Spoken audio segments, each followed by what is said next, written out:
Today we're going to begin a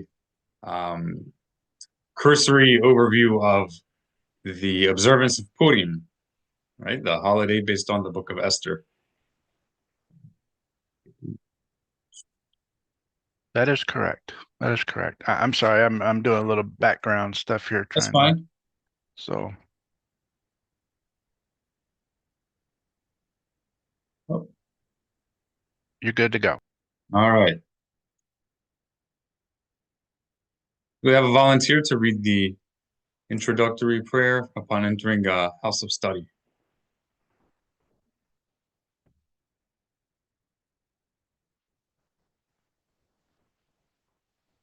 Would anyone like to practice their Hebrew?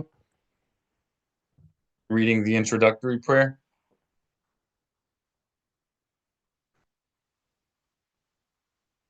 Okay, in that case, can everyone hear me first of all? Yes. All right, so if nobody would like to volunteer, I'll go ahead and do it myself. Yehi ratzon milefonecha. May it be your will before you, Adonai Elohai, O Eternal, my God. Shelo ekoshel, that I shall not stumble. Bidvar halakha, in a matter of halakha. Shelo omar, that I should not say. Al tameh, regarding what is impure. Tahor, that it is pure. Wa al tahor, nor regarding what is pure. Tameh, should I say that it is impure. Wa'al mutar, nor regarding what is permitted, asur, should I say that it's forbidden. Wa'al asur mutar, nor should I say regarding what's forbidden that is permitted. Wa'al akoshel bidvar halacha, and so may I not stumble in a matter of halacha.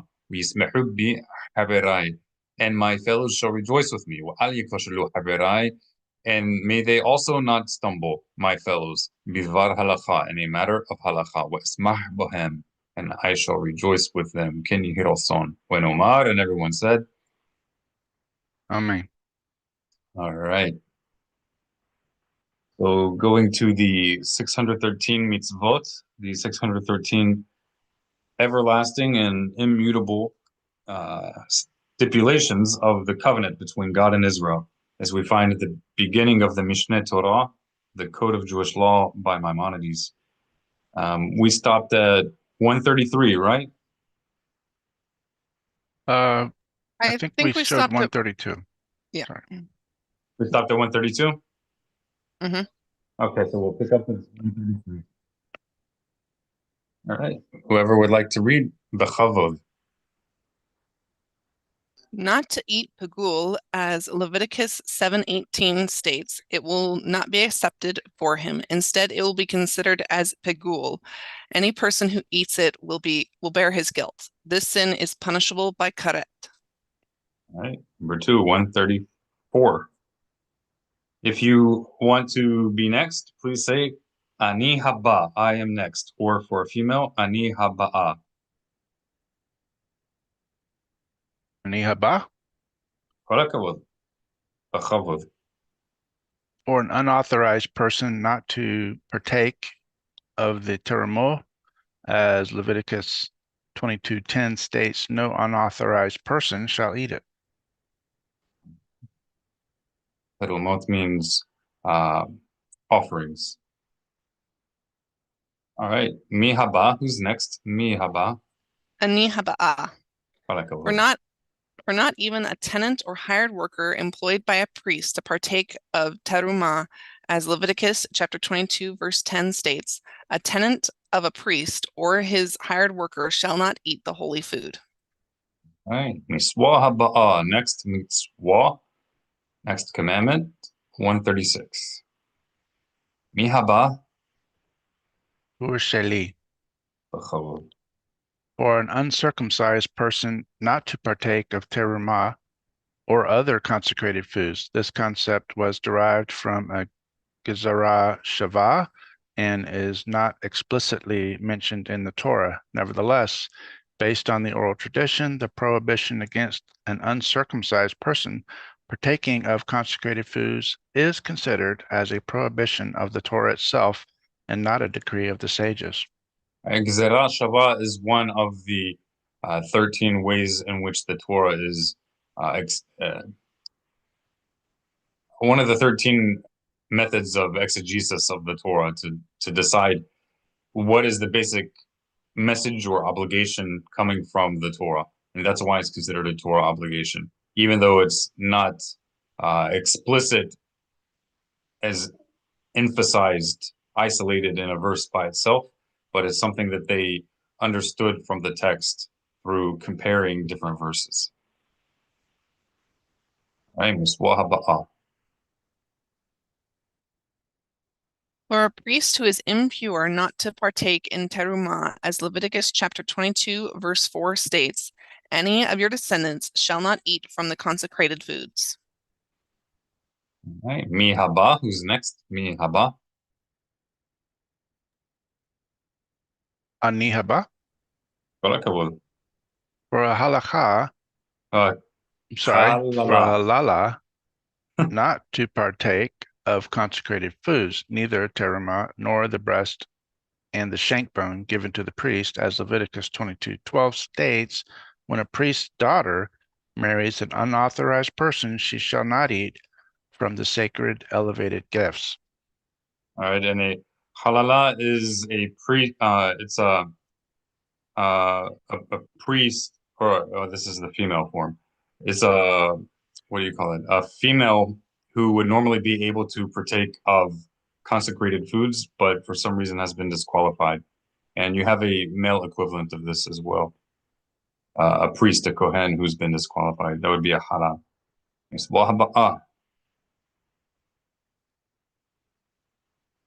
Ani haba'a, is that right? Yeah, excellent. Say it one more time, just for getting comfortable with it. Ani haba'a. Yefeh. All right, very good. Okay. Miswa haba'a. Next, miswa. For a meal offering brought by a priest not to be eaten, as Leviticus 6:16 states, any meal offering brought by a priest shall be consumed entirely by fire, it shall not be eaten. Excellent. Miswa haba'a. Mi haba. Who is next? Ani haba'a, not to partake of the meat of the sin offerings, whose blood is sprinkled within the temple sanctuary, as Leviticus chapter 6, verse 23 states, any sin offering whose blood has been brought. All right. Mi haba. Ani haba. All right. Not to partake of consecrated animals that were disqualified for use as sacrifices because a blemish was intentionally inflicted upon them, as Deuteronomy 14:3 states, do not eat of any abomination. According to the oral tradition, we have learned that the verse refers to consecrated animals that were disqualified for use because of a blemish inflicted upon them. All right. Mi haba. Now, if you want to be next, I want you guys to say tur sheli. T-U-R. Tur. Tur sheli. My turn. Tur sheli. For sheli, Yefeh. Very good. Go ahead. okay. Not to eat grain separated as the second tithe outside of Jerusalem, as Deuteronomy 12:17 states, you may not eat within your gates the tithe from your grain. Hey, יפה, כל הכבוד. מסבוחה הבאה. טור של מי? Whose turn? טור של מי? Tur sheli, Fair. not to consume wine separated as the second tithe outside of Jerusalem, as Deuteronomy continues, your wine. Excellent. טור של מי? Tur sheli. Not to consume oil separated as the second tithe outside of Jerusalem, as Deuteronomy continues, and your oil. מסבוחה הבאה. טור של מי? For shemi, or sheli, right? Very good. That's right. Sheli is mine. Tur is turn. Tur sheli. Turn of mine. Turn of mine, Tur sheli. Yefeh. Okay. Not to eat an unblemished firstling animal outside of Jerusalem, as Deuteronomy, what's IBID? That means referring to the previously mentioned or the last mentioned biblical reference. So that's all pointing back to Deuteronomy chapter 12, verse 17. Okay, that makes sense. Thank you. You bet. As Deuteronomy IBID states, You may not eat within your gates and the firstlings of your cattle and flocks. All right. And when you see this, you could just like sort of translate it to English as see the previously stated biblical reference Okay. or something along those lines. All right, Mishloach Aharonah, the final Mishloach for today. Mishloach Aharonah Tur Shelmi. Tur Shali, for the priests not to eat a sin offering or a guilt offering outside the temple courtyard, as Deuteronomy in the previously mentioned verse continues, your cattle and your flocks, according to the oral tradition, the purpose of this phrase is only to forbid the consumption of the sin offerings and the guilt offerings outside the temple courtyard. Anything that is eaten outside the place intended for it is covered by the prohibition, you may not eat within your gates. And that concludes the reading of the 613, the 13 of the 613 that we read every Sunday. Anybody have any questions regarding these that we've seen so far?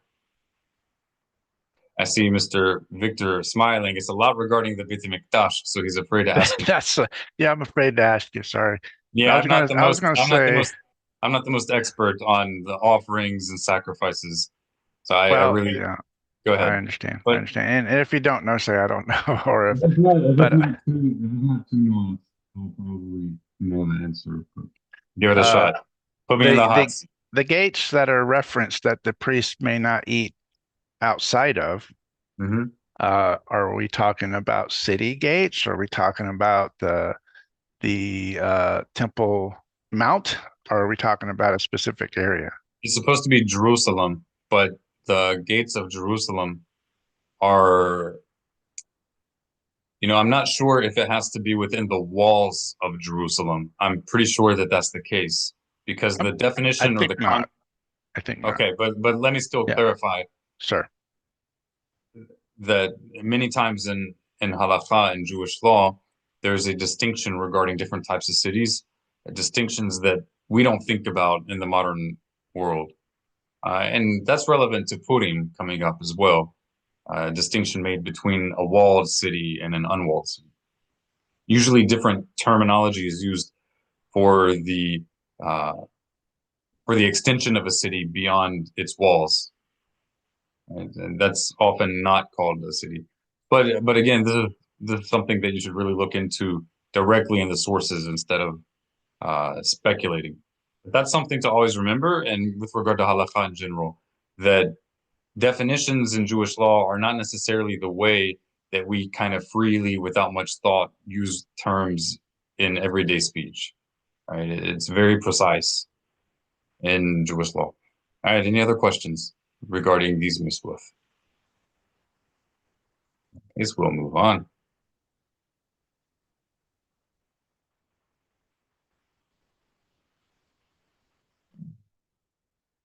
So now we are in the book of Mishloach. This is similar to what we were just looking at. It's a listing of all 613 commandments, but it's more expounded upon into a 1 or 2 paragraph form instead of just 1 or 2 sentences. Did we stop on 29? I have that we should be reading 32. Okay, that was because these were all short, so we read extra. That's what was. Yeah. Okay. All right, 32. Who would like to begin? Oh yeah, we have to go to English. Sorry. Go right ahead.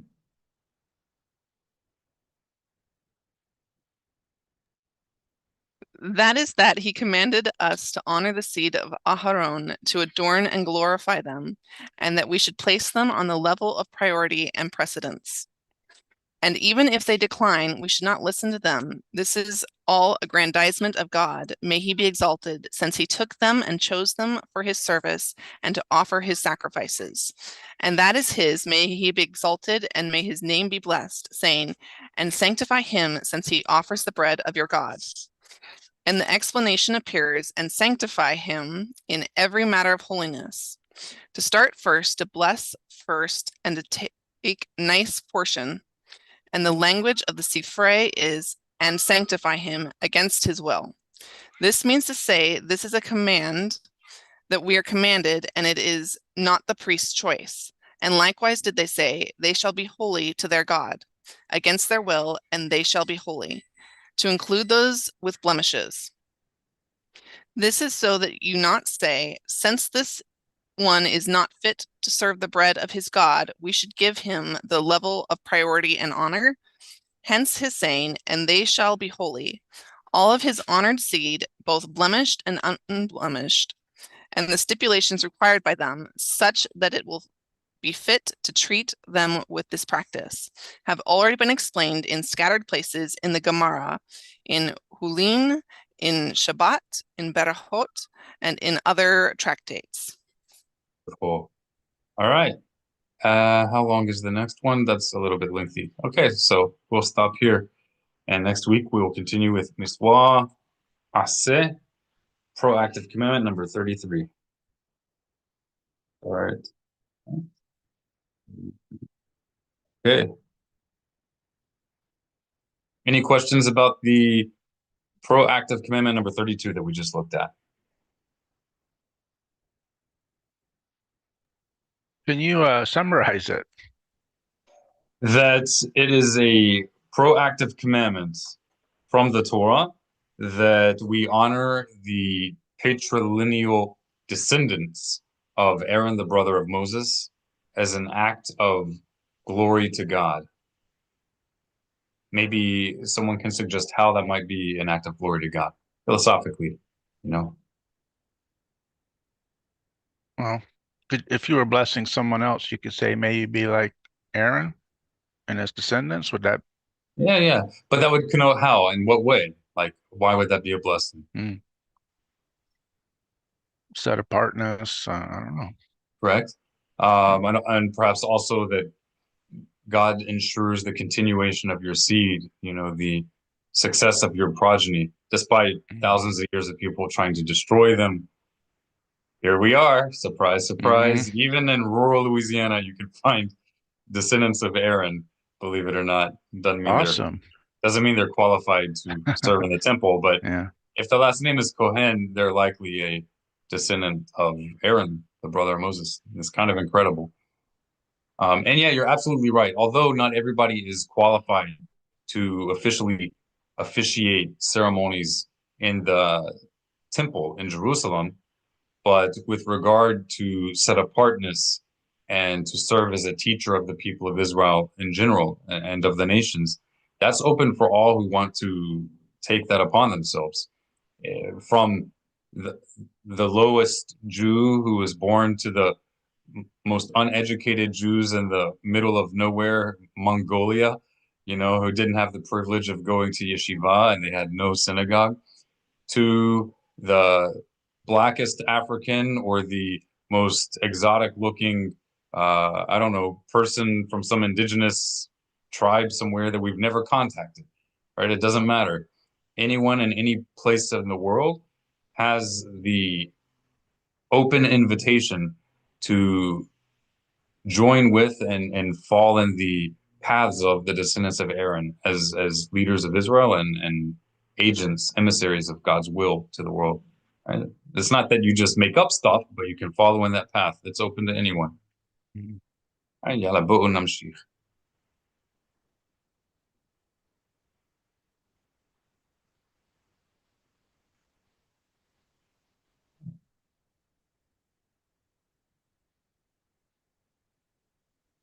Intro to Purim.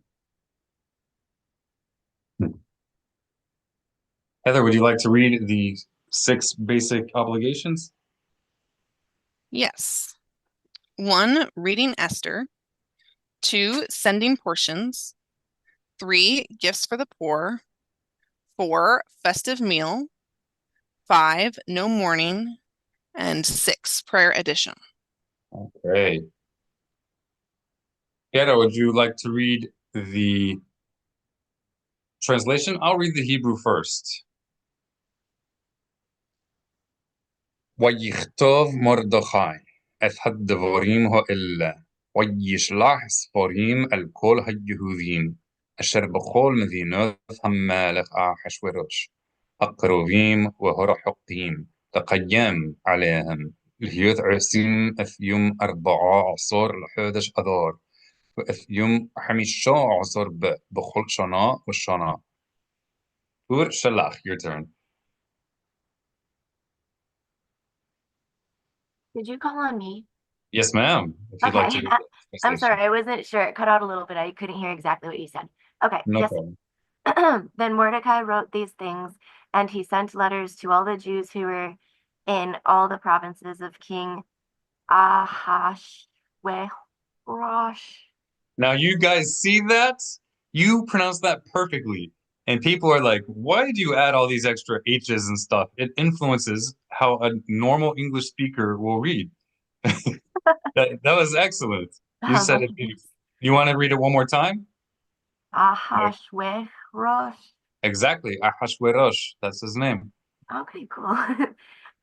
Both near and far, obliging them to celebrate the 14th day of the month, Adar, and the 15th day of the same month annually.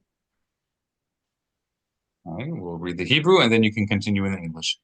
كاليومين أشر ناحبهم هاليهوديم مأويبيهم وهحوذش أشر نهبخ لهم ميورون لسمحا ومأبال ليوم طول لا عسثهم يمي مشتا وسمحا مشلوح منوث إيش لرعاه ومتونوث لأفيونيم. Urshulach, your turn. What was it? Torah. Yeah, that's right. Okay. Because on those days the Jews had rest from their enemies, and it was a month which was turned for them from grief into joy, and from mourning into a holiday, that they were to make them days of feasting and toasting and rejoicing, and sending portions of food to one another and gifts to the poor. Beautiful. All right, so we see that although the holiday of Purim is not a explicit commandment of God from the Torah, there is no, that I'm aware of, any traditional sources or mainstream form of Judaism that holds that Purim is a direct commandment by God. But we do see that despite this, it is a decreed holiday that finds its source in the Bible and in the leaders of the Jewish people. Before we move on, what else can we learn from this passage regarding the establishment of Purim that may be relevant to us today?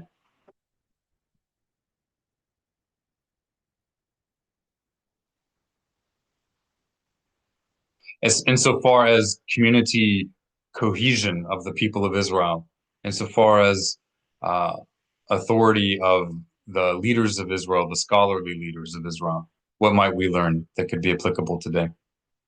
That a command can be taken upon themselves as a whole. The people can decide to take that upon themselves. I think if they would have rejected this order, it would not be something we do today, but it was accepted universally.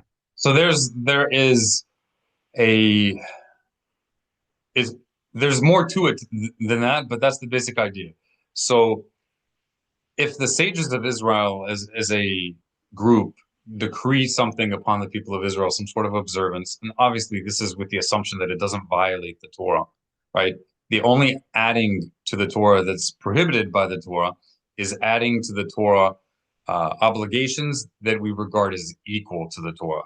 But if we understand and admit that these extra decrees of the sages or community customs, as long as we admit, know, and acknowledge that they are not the direct commandments of God, they do not take priority over the commandments of God, then it's not only permitted, but sometimes it's a practical necessity to have extra obligations, all within that concept, within that context of maintaining a subordinates of those non-divine commands, subordinate to God's direct commands, right? But what this shows is that even when the leaders of Israel are not stationed in the land of Israel, Mordechai was not in the land of Israel, right? And Mordechai was a representative of the Great Sanhedrin. Very often we find in ancient Jewish literature that a high court of the people of Israel is often referred to by the name of the leader of that court. It doesn't usually say the great court of Ezra or the great court of Moses. It will usually just state the ancient literature, Moses or Ezra. And the idea is that this is like the face of that court. We do know that from the Torah, there isn't a direct or explicit Torah obligation to heed the judges of Israel when they're outside the place that the Lord would choose, that the Almighty would choose, which we know is the premises of the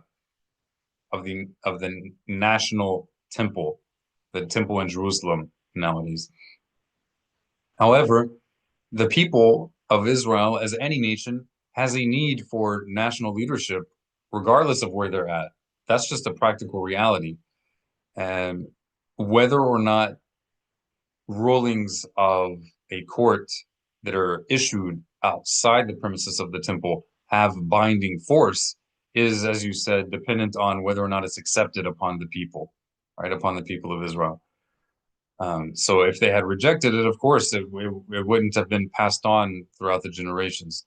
But if a court decrees something from the Great Sanhedrin, from the temple location, and if the court sees that it's not being maintained some like a generation or two afterwards, then yeah, it's automatically canceled by itself. They don't even have to state that it's canceled. But this is not to say that if they issue a decree, you can just say, "Oh, I'm just going to ignore it."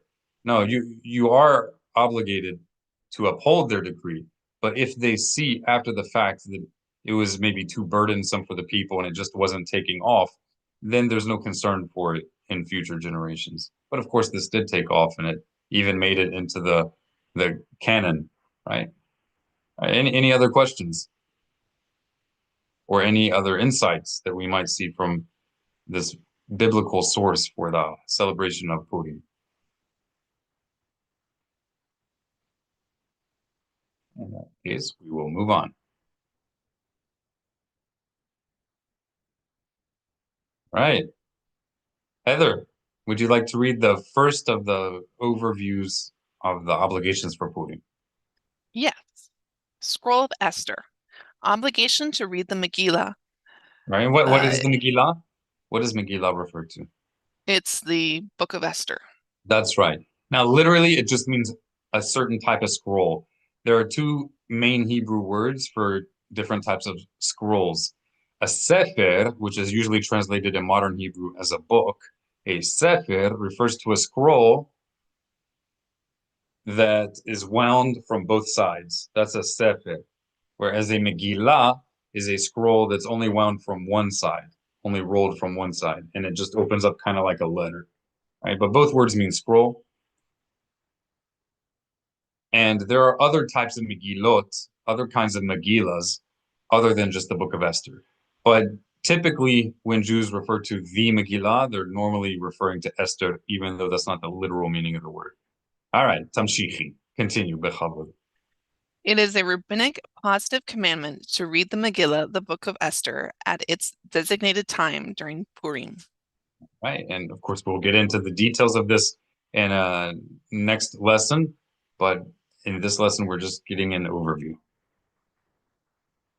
All right, Mr. Victor, Tur Shalcha, your turn. Who is obligated? The obligation applies to men, women, converts, and freed slaves. Children should also be educated to participate in the reading. All right, and a little more depth in this is that there's an obligation to teach one's child how to read the Megillah. And of course, you can't do that unless you know how to read it yourself. So although the mainstream practice is to delegate this obligation to a community leader, and that makes sense to maintain order in a synagogue, but this isn't to absolve the individual from learning how to read it themselves. There's an actual obligation. It's a part of our obligation to learn Torah that we will learn how to read Hebrew and understand Hebrew. This is this falls under the category of learning Torah. And learning the Megillah is sort of a national educational program to help maintain a baseline knowledge of the Hebrew language. And it's in the merit of that Hebrew was able to eventually be revived as a spoken language, Baruch Hashem. All right, so even if you're not able to teach your children yourself how to read the Hebrew of the Book of Esther, what you can do is step by step, from year to year, gradually increase the amount that you are able to read and that you're therefore able to teach your children. So, for example, let's start with this year. Although you may not feel confident in Hebrew, anyone can learn how to read just one verse of the Book of Esther. So you focus on learning how to read one verse of the Book of Esther in Hebrew. It is not difficult to find it transliterated. There are tons of sources on the internet to learn what each word means. You can find a rabbi or any Hebrew speaker to explain, ChatGPT to explain what each word means. There's no excuse anymore for learning anything that you want to learn nowadays. So that's the first year. Let's start this year if you don't know Hebrew. Learn that one verse. Then next year, you can work on another verse. So you should review next year the verse you learned this year and then add an extra verse. This is on the slowest progressive path to learning. I'm just giving an example. If you can handle learning 2 verses each year, then each year learn 2 verses. And the fact of the matter is, if we would put our phones down or turn off the TV and just devote 15 or 30 minutes a day, a person can quickly get much more than just learning one verse in Hebrew a year. But that's the idea. It's not an all or nothing. You do what you can handle. All right. And this obligation is only upon the people of Israel. I'm not sure why they didn't show up. I thought I added that in there. Here we go. Mi haba. Who's next? Mi haba. Tur sheni. יפה, טור שלך. כל הכבוד. One fulfills the obligation to read the scroll of Esther by either reading the Megillah or listening to it read by someone who is also obligated. An example, a fellow Israelite listening to a reading by a minor or someone mentally incompetent does not fulfill the obligation. Excellent. And what does it mean by minor? This is a classic example of how modern English colloquial usage of a certain word, when you see it in the context of Jewish law, may not mean what you automatically assume. In other words, in Jewish legal texts, in the context of the Torah or later Halakha, just because we see a word that might be readily understood in English doesn't mean that that's the way it's being used in the context of Judaism, in the context of Torah. So what does the term minor mean, and what does it not mean in the context of Torah Judaism, as opposed to modern English? If anyone has any idea. I For would say example, someone who hasn't completed a bar mitzvah or bat mitzvah. okay, and what do you mean by has not completed? Do you Well, mean that they haven't had a party? What does that mean? And tell us the ages. What does that refer to? Like minor in English, normally the term minor means someone under the age of 18. right. Right? That's a secular definition, which is useful and reasonable, but we just have to understand that that is not necessarily what Jewish law is referring to, right? It long predates modern U.S. law. So what does it mean? I'm not fully aware of all of the definite meanings of that, although they basically come into manhood or womanhood. Okay. On an official level, can be counted in a minyan, things like that. What's a minyan? 10 men, 10 Jewish All right. men. So it's a quorum of 10 men who are required to do certain special parts of daily Jewish prayer. All right, so that's a minyan.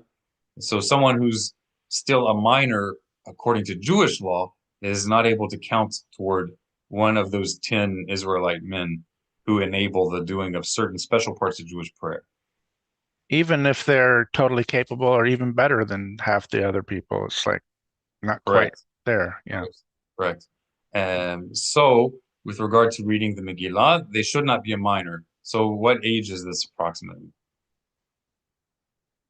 Well, I think we're looking at 11 and under. I don't know if you'd say 12 and under. So, for a girl, if she's 11 years old or below, she's considered a minor by Torah law. And this is, of course, according to the rabbinic establishment, the historical. It's not like a modern innovation or something invented by the ultra-Orthodox 100 years ago. This is classical Judaism. And it doesn't just mean that she's able now, once she's reached 12 years old, to read the Megillah, and we fulfill our obligation hearing it. But it means, generally speaking, that she is now liable legally in the covenant of Torah between God and Israel. She's now obligated by God to uphold the commandments of the Torah, right, that apply to her. And similarly with a male, once he reaches the age of 13, then he is obligated himself, regardless of whether his parents are pushing him or teaching him, he is now obligated within himself to see to the fulfilling of the commandments as they apply to him. Right? That's a minor in Torah Judaism. So long before they're 18.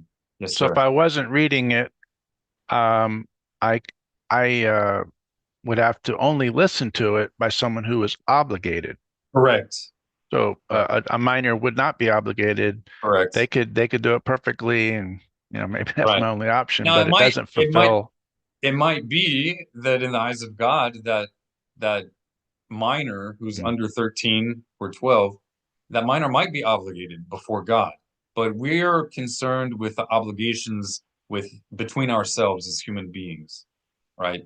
God doesn't, not only doesn't he expect, but God doesn't demand and forbids that we try to judge people from the perspective of God. There's two different perspectives. There's the legal standard for the people of Israel interacting with each other, and then there's the reality of judgment between God and the individual.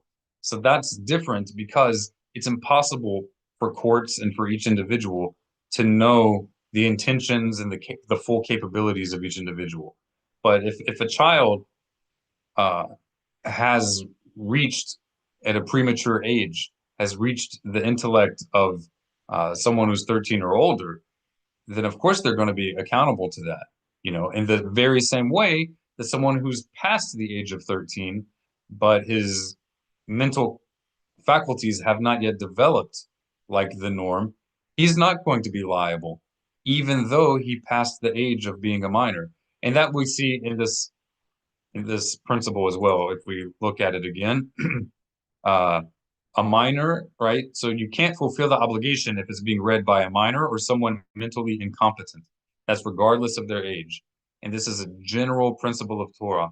If someone who's mentally incompetent does any kind of commandment, it doesn't have the legal force as it would of someone of an average intellect or above average. So they're not held to the same standard. It's great if they can read, but we don't hold them as legally obligated, right? And this is very important. And this is true for all the mitzvot. If such a person killed someone, he doesn't get the death penalty. If the court determines that he has legal incompetence, mental incompetence. So there's a difference between the eyes of God and the eyes of men. Two different standards. We can't live up to the standard of God. All right, but that's important to know. So let's say that there's someone who has recently embraced Torah. They want to keep the commandments of God. They want to celebrate Purim. They've gone to their local synagogue and they paid a lot of money to learn how to read Hebrew, and their Hebrew is better than that of the average person in the synagogue. But they have not officially certified their joining the people of Israel. They've not certified their accepting upon themselves the covenant between God and Israel. So even though they can read Hebrew perfectly and they believe in God, they believe in the Torah, can they read the Megillah, read the scroll of Esther for a community and the community fulfill their obligation by that person's reading. Again, someone who has not formally joined the people of Israel, but they believe everything. Can the community fulfill their obligation by listening to that person? I would say only through ignorance if they didn't know. All right, so the halakha is no. The No. halakha is you cannot fulfill the obligation. And if we have no other option, there's no recording, well, I don't know that a recording would be less good. I don't think that'd be inferior. But if there's it's still not, you still haven't completed it. You still haven't done it. Yeah, you haven't done it. But I would say that if you have no alternative, if you don't have someone who you can listen to who is obligated, and you could listen to them over the phone or the internet, you have no other option, then sure, of course, it's better to hear someone read it in Hebrew, even if they're not technically obligated. Yeah. But that's not what we're aiming for, right? There's a difference between doing what we're told to do and making do with the best we can find. Can you clarify, is this about vocalizing or about hearing it in your ears? What's the real command here? The obligation is to read it, but in Torah Judaism there is a concept that obligations of reading or of prayer can be fulfilled vicariously. But this vicarious fulfillment, that means someone is doing it for you. This vicarious fulfillment isn't something that just like automatically or magically happens for you. It's on the condition that you're listening to it, right? You're paying attention. If you're not paying attention, then it doesn't work for you. Right? But the obligations is on reciting it. Anytime you see the word reading in the context of Jewish law, the intention is reciting, because reciting and reading are literally the same word in Hebrew. There was not a concept in the Hebrew language of reading silently. Of course, you can read silently, but the innate definition of the word in Hebrew for read is to read audibly. So remember that whenever you're studying Torah, you should be hearing the words, right? That means as much sensory engagement as possible. Go ahead. I was going to say, even the silent prayer is just a little audible. It's not supposed to be silent. Right, this is a misnomer. So-called. We should not call it the silent Amidah. That's misleading and it's not accurate. It's not silent. It's quiet. It's Do you hushed. think they say that so that you're not disturbing your neighbor, but in reality, you should understand what you're saying. Not only understand, but you should hear it. Every person, even when you're praying in a community,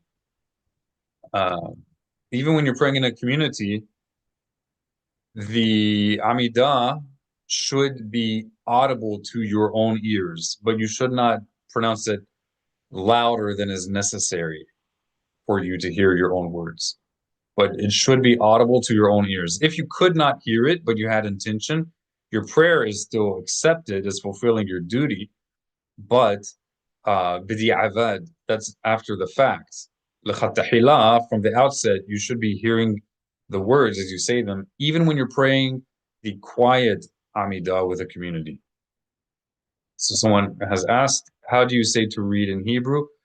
So the infinitive form to read is likro, and that's the same exact word for to recite or to call out. Likro, that's the infinitive, and the basic root form that you would look up in a dictionary would be qara, ufresh aleph, and that means he called.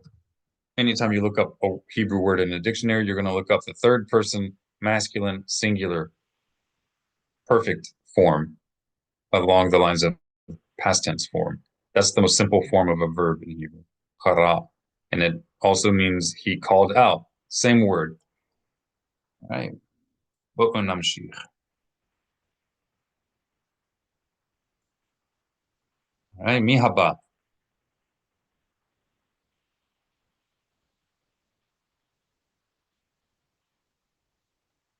מי הבא? טור של מי? Make sure your mics are on. I can't hear anyone. Tur sheli, sending portions. Mishloach Manot. Each person is required to send 2 types of ready-to-eat foods to at least one fellow Jew. Okay. Emphasis on ready to eat. So if you give, let's see, a packet of instant oatmeal to someone, we're making it ultra simple. Did you fulfill this rabbinic obligation? A packet. If you gave an unheated, a dried packet of instant oatmeal or of mashed potato, powdered mashed potatoes, you gave it to them in the box form you just picked up at the store. Did you fulfill that? Almost fulfilled it. Yes or no? So the answer is no, right? No. Okay, why is it not fulfilled? Not ready to eat. That's right. So this is a common misconception in Purim, widespread, even among a lot of religious Jews. It's sort of an idea that you just give people food, and it's usually kind of like a treat basket, sort of like Christians do on Easter, the Havdil. They give baskets with a bunch of goodies, but oftentimes it has unprepared food in it. Just because a person could technically eat it doesn't mean that it's ready to eat. If a person would not normally eat the food in that particular form, then it's not fulfilling the duty. It needs to be in a form that a person would want to eat. So it's like giving someone a dish to eat. So with regard to oatmeal, for example, if we're making it super simple and cheap, you need to have the oatmeal already, prepared. The water needs to be in there. It should have been heated up. If a person would not normally eat it without some sugar mixed in or something mixed in there, then you should not give it in that form, in that unreadied form. Mashed potato, ready instant mashed potato mix. You need to have already added the water and have it, ready to eat in a bowl. No, it can be a disposable bowl, but it needs to be ready. You know. Any other examples? What are some other things you could give to fulfill this obligation? Mishloach Manot. I'm thinking cookies and treats that are, you can just pick up and eat. Yeah. If they're ready to eat, even if it's dry, but it's normally eaten that way, that's fine. So you could pick up cookies from a store, in a box, and that's ready to eat. That's true. Hopefully, we'll give people something a little more healthy. But hey, it's a holiday. Yeah, I would think so. So you're saying a casserole dish with something actually. Yes, that's better. ideal. That's really proper. Yes, and not many people do that. That's the idea. That is the idea. And this is not much debate. I mean, I don't even know of any debating regarding this among Jewish scholars. There's not always an exact parallel between the mainstream consensus among rabbis and what even the majority of religious Jews do. Very often, more times than not, it's more or less in line, but there are a number of areas of Torah observance where even the mainstream of the religious community doesn't really fall in line with what the majority of rabbis teach and what is the consensus in the source text. This is one of those areas. Okay. And notice it's manot, plural. So it should be at least 2 and sent to at least one fellow Jew, one fellow Israelite. Right? It goes without saying that anytime we refer to a fellow Jew or fellow Israelite, that should be the receiver or the doer of something. Goes without saying that in the context of fledgling communities where there may be no one around who is officially Jewish yet, but you can still fulfill your duty if you've already embraced the Torah. You do it the best you can. You most certainly will fulfill the spirit of the idea behind the instruction by relating to anyone in your community who's embraced Torah as an Israelite, right? Of course, you should go through a formal integration process, i.e., a conversion process. Of course, you should do that. But if for whatever reason you haven't been able to make it official yet, and there are no Jews in your area, and especially, if it's a Jewish person who's mistreating you, okay, if you want to try to be on better terms, that would be very nice. But, if you could give them a gift on Purim. But you should be prepared to, uh, you know, not have it reciprocated, which is a shame. So if you're in such a small or isolated area, I would really encourage you to give it to anyone who's a part of your community and not worry about whether or not they're officially or technically Jewish. In the eyes of God, in your circumstance, your community is your community. And God willing, you will be able to formally join the people of Israel sooner than later. But in the meantime, this is your community, and they are a legitimate community of believers, for lack of a better term. If you've embraced upon yourselves the covenant of Torah, then share with each other as a community. If you're near an established Jewish community, then you guys should go ahead and try to formally join yourselves with them. And if there's something preventing that, then you need to think about what is preventing that, what is holding us back from joining the historical people of Israel. And you got to work through that. If All you're right. not Jewish, could you do this? Because I don't see where the Jew is allowed to eat the food prepared by a non-Jew, or it's a possibility. In other words, it would be Correct. rejected If anyway. it's if it's the mainstream black hat Jewish community, right? Often called ultra Orthodox, that's really a misnomer, or Haredi. If they're like that, they're probably not going to accept it. If they are Orthodox or very traditional, they might accept it. And there's nothing wrong with them accepting it as long as it's not a grand type dish. If it's the actual prohibition of eating food cooked by non-Jews is only on two conditions. If it's not kosher, or even if it is kosher, but it's a really high class type dish. The halakha states that even if it's kosher, we're not allowed to eat food prepared by non-Israelites if it's food that's fit for the table of a king or like really highly esteemed dignitaries. That does not include every type of cooked dish. What's happened is that in the ultra Orthodox, so-called, the black hat community, they've kind of lumped all foods, all types of cooked foods under the same category. And that has no basis in the words of our sages. They did not intend to absolutely cut off every possible interaction with non-Jews, especially if they are non-Jews who really are not normal non-Jews, but really should be part of our community. They didn't intend for it to be such a separation.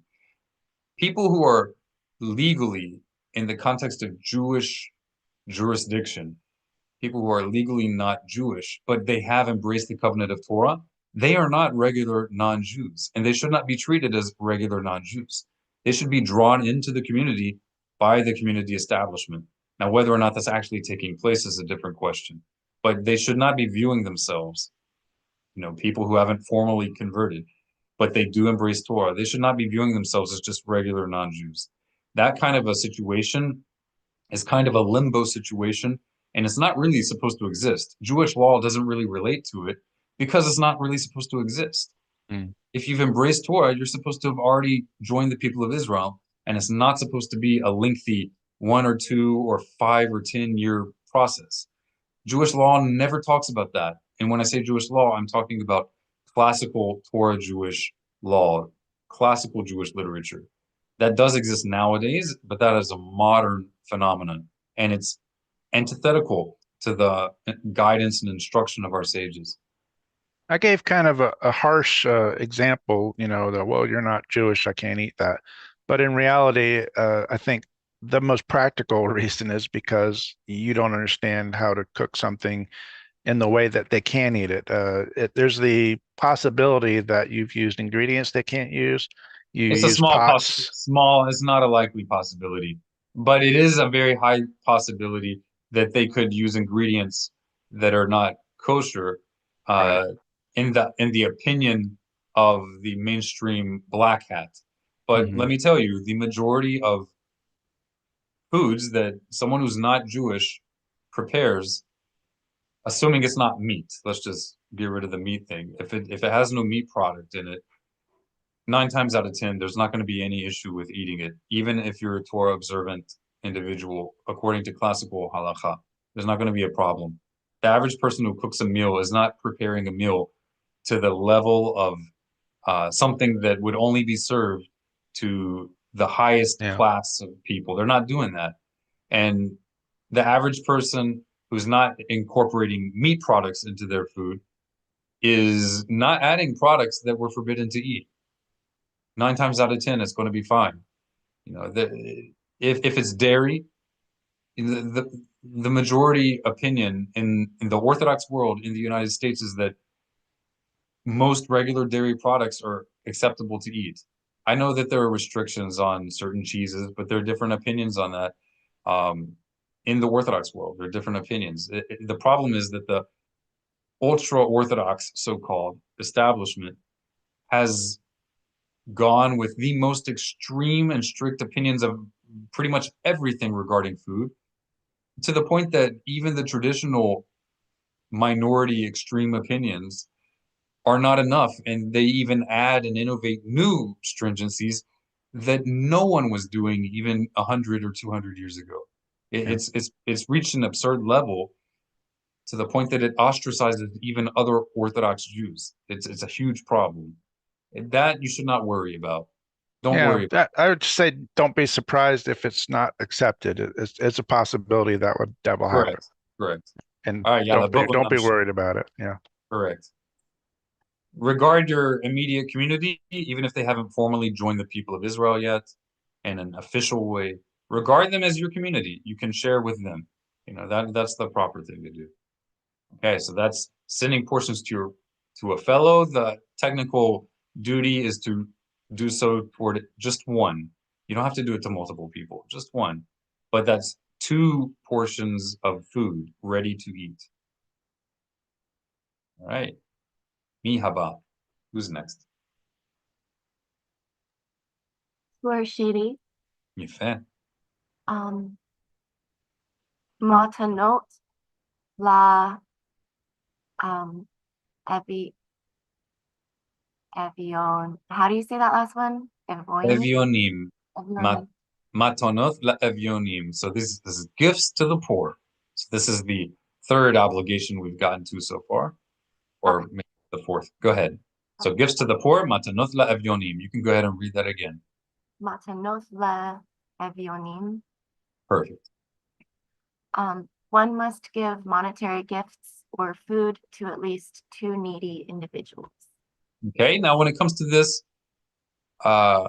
it doesn't specify in Jewish law that they have to be an Israelite or a Jewish person. But reason would say that a person should prioritize their family and then their own community first with regard to charity. And that's a reasonable thing for all people in all places in the world. We should be taking care of those closest to us first. And it should be 2 people. So as opposed to the 2 cooked dishes for one fellow in your community, here we have a distinct obligation of giving 1 monetary gift to at least 2 needy individuals. So really, we're supposed to be giving the gifts to the poor more than we give cooked food to a friend. This is another neglected aspect of the Purim observance. Typically, people will give tons of treats and gifts to their friends, and maybe they will give a gift to 1 poor person. It's a big problem. If there's no one poor in your immediate community, go out and find someone poor. It's not difficult. So just make sure that we're not prioritizing giving gifts to our friends while we're neglecting this basic obligation of giving charity to the poor. Okay, so matanoth means gifts, la means 2 or 4, and evionim are the poor. Any questions about this before we move on? Right, now this does not have to be a cooked dish, and typically it's not. It'd be better to give them something that they can use in whatever way they need. So something of, usable monetary value, or just giving them straight up money is the best course of action. All right. Obligation number 4. Mihaba. Mihaba batur. Who's next in line? Mihaba batur.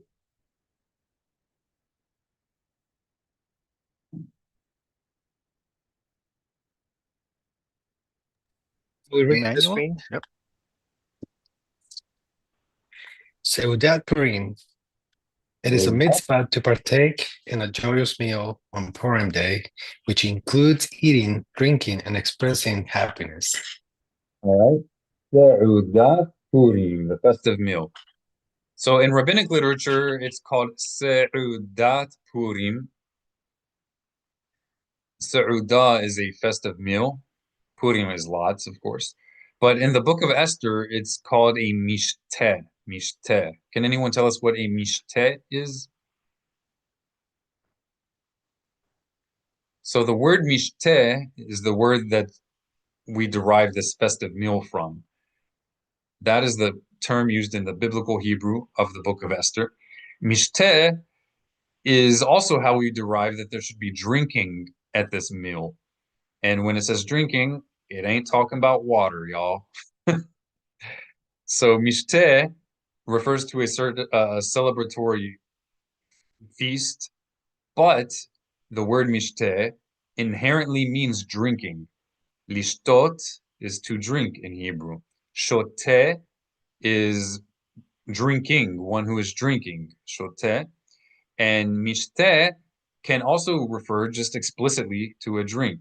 And till today in modern Hebrew, if you want a mishteh, you're telling someone that you want a drink. Ani rotze mishteh. I want some kind of beverage. So mishteh in biblical Hebrew can refer to a celebratory meal, but it inherently means the word itself, the root word of that word for celebratory meal, mishteh, that root word means drinking. And it's talking about an alcoholic beverage. So the halakha is that it should be some kind of wine, and you should drink to the point that you feel the positive effects of the wine, not the negative effects. Right? Does anyone have any questions regarding the festive meal? All right, and again, this is a cursory overview of Purim. We're not getting into the nitty-gritty details. All right. What comes to mind? Does anyone here have experience with Purim celebrations in the Jewish community? L'chaim. What is the positive? Hmm? What is the positive? So a positive effect of drinking alcohol is that it relaxes a person if ingested in moderation. It relaxes a person, makes them feel happy, carefree. A negative effect would be if they drink excessively and they lose inhibition to the point of embarrassing themselves, embarrassing others, or causing physical harm. That's forbidden, absolutely forbidden. It's forbidden from Torah. From the Torah, it's forbidden to intentionally put yourself in a state where you have a high likelihood of causing harm to yourself or to other people. That makes sense. Perfect. Thank you. You bet. Does anyone have any experiences or questions regarding this duty of the observance of Purim? Have not personally partaken in any official, uh, partaking of that. I can I think about the positive aspects and where that limit is, and for me it was always about playing pool. I could take your money if I had a little bit, and I would lose money if I had too much. I'm not sure. Do you mean literally or figuratively? I'm not sure what you're referring to there. With playing pool, Yeah. literally. Yeah, I mean, Oh, you mean on I Purim? People no, play no, pool? no, no, no, no. I don't know. Oh, you're talking about drinking. Just drinking in a positive way versus a negative way. Okay. I could see. For me, I know where that is, but Well, let's say if you've drunk to the point that you would not be able uh to have a chance at winning at pool, you probably drank too much. If That's you've true. lost the ability to focus on hitting a ball onto another ball while playing pool. Yeah. Relaxing seems to have been the big part of that, with being relaxed and not Yeah, worried about things, over correct. analyzing. I don't know. But This yeah, is not to be a not a good example, celebration. but yeah. Yeah, I think that's a good example. If someone's familiar with pool, that's a good example. Um, in a more common context of at the Purim meal, if you've drank so much that you would not be able to fulfill your Torah obligation to recite grace after the bread-based meal, Mhm. then you drank too much. Now you're already violating Torah obligations because you drank excessively. Rabbinic obligation does not come and uproot or permit the violation of Torah commandments. It should be needless to say that one should not drink excessively, and that amount can be different from person to person. Right? What a great example. Actually, that's an amazingly good example that if you can't fulfill a duty that you're obligated to because From of the that, Torah. it's not Yeah. you're out. You have to maintain that limit.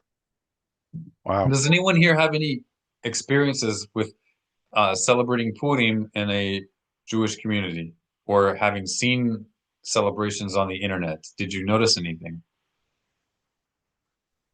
I I don't seen have, some. Oops, sorry. Go ahead. go ahead, Emmanuel. I was gonna say I seen some online, and that's why I ask because I have no experience with drinking in But my what did you entire see? life. What did you Uh, see? Uh, I saw people literally falling um, off, the black hat people. I seen them falling off just because I think they passed that limit.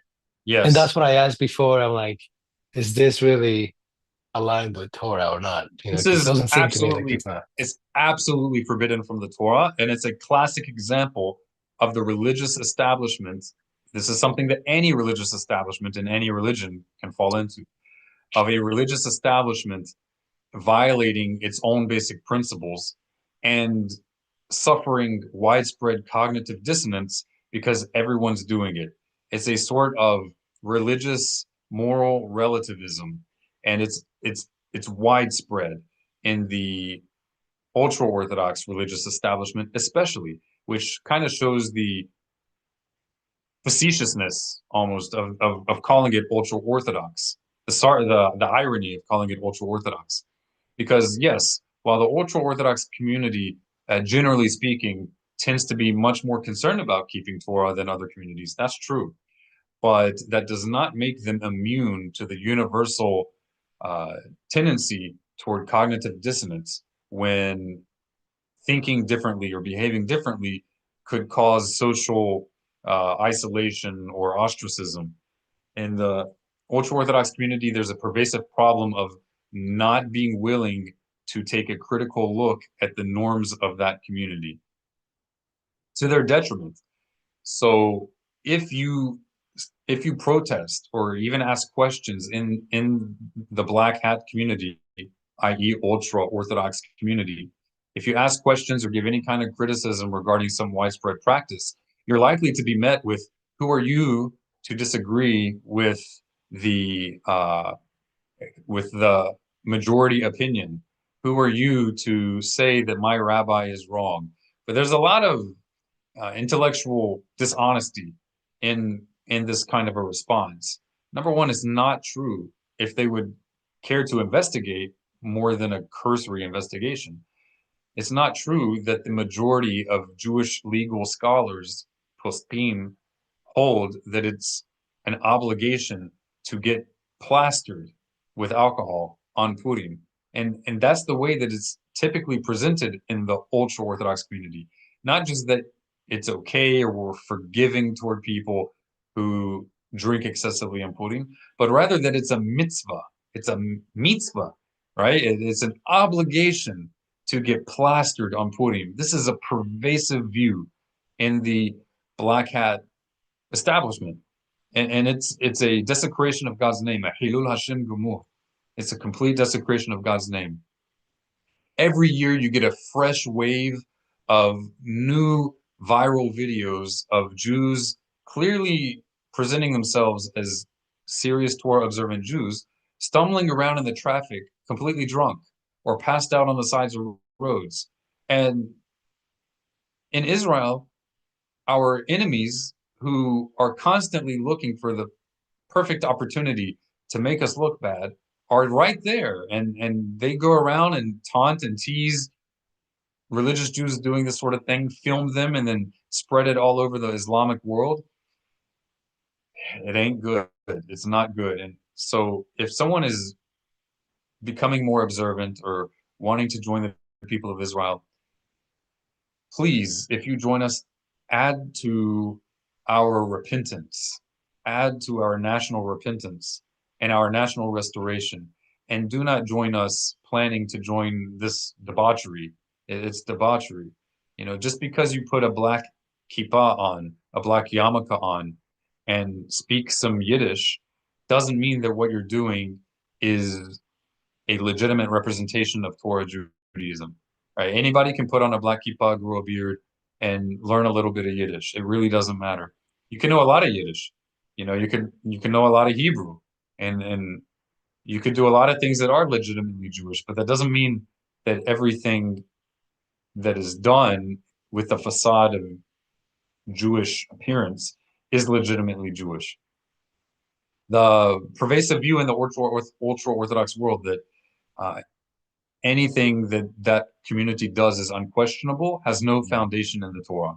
It's a Torah commandment that even the elders of Israel, the highest scholars of Israel, are obligated to make a atoning sacrifice in the temple when they realize that they have committed a sin. The eyes of the community, the elders of the people of Israel. If the greatest scholars of the people of Israel are called out in the Torah to need to make an offering because they sinned and led the people to sin, then how much more so the average Joe, right? But this is the kind of error we fall into when we miss the forest for the trees. We spend years studying the minutia of Jewish law without first getting the big picture. And this is where the Mishloach comes in. And there are a few other Jewish organizations that have a similar approach to first establish the foundation, to get the big picture of the system of Torah obligations before getting into the nitty-gritty minutia of each individual commandment. Both are good, but each at the proper time. We should not get into the minutia before first having a big picture. So that's what we're doing here. First, the big picture. Bo'u namshich. Let's continue. Bo'u namshich. So we have the festive meal. It should include alcohol, and there should be drinking if you are not an alcoholic, of course. I But think that Heather had drinking, an example, by the way. but that drinking should be in moderation. Yes, ma'am. Heather, go ahead. Oh, I was just going to add that I've heard that you should drink so much that you can't tell the difference between the name of Mordecai and Haman. And obviously, that is way too far. That's horrible, horrible. Where that opinion is brought in the Babylonian Talmud, it gives an example of someone who did that, in that they end up murdering their fellow, murdering them. It's supposed to be a story that should make us say, wait a minute, that's not actually what we're supposed to do. But people have taken that and gone the opposite direction. When in doubt regarding a Torah, a violation of Torah law, you are required to be strict. This is a universal principle in Torah Judaism. I want you guys to write it down if you don't already have it memorized. When in doubt regarding a Torah commandment, err on the side of caution. When in doubt regarding a possible violation of a rabbinic injunction, err on the side of leniency. So if you have a clear Torah obligation to carefully guard your souls, not to draw near to the endangerment of life, that's a Torah obligation. You should be strict with that. If you have this obligation to be super cautious with regard to safety of yourself and others, And then you have a possible rabbinic injunction that you should drink till you don't know the difference between Haman and Mordechai, a possible rabbinic obligation. You see it's debated among the Jewish scholars, but even if you don't see it debated, it's a potential rabbinic injunction, but you see that it may be violating a Torah obligation. You're obligated to be lenient with that rabbinic mandate in order to be strict with the Torah obligation.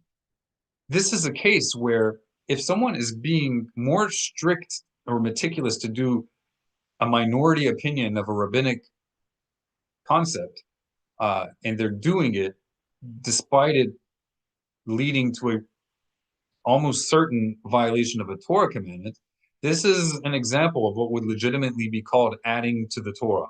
And in this case, you're both adding and taking away. You're elevating a rabbinic concept higher than the priority you're giving to Torah obligation.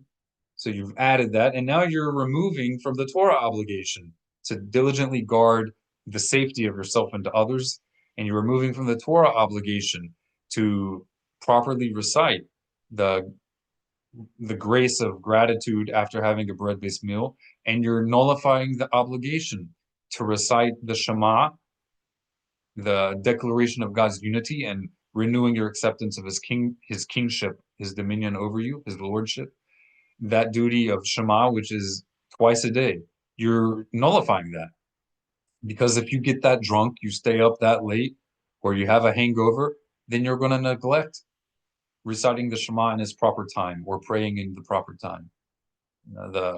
The penalty of a transgression is that it leads to more transgression. So this is a great folly that we have to turn away from and be very cautious about when entering the Jewish community. And especially, sadly, this is especially an issue in the ultra-Orthodox world. It's not that much of an issue in the non-Orthodox Jewish world, sadly. All right. And So, can I ask kind of a side question? of course, of course. You just mentioned the times reciting the Shema. In our time, when would those times be? Excellent question. I don't want to get too much into it.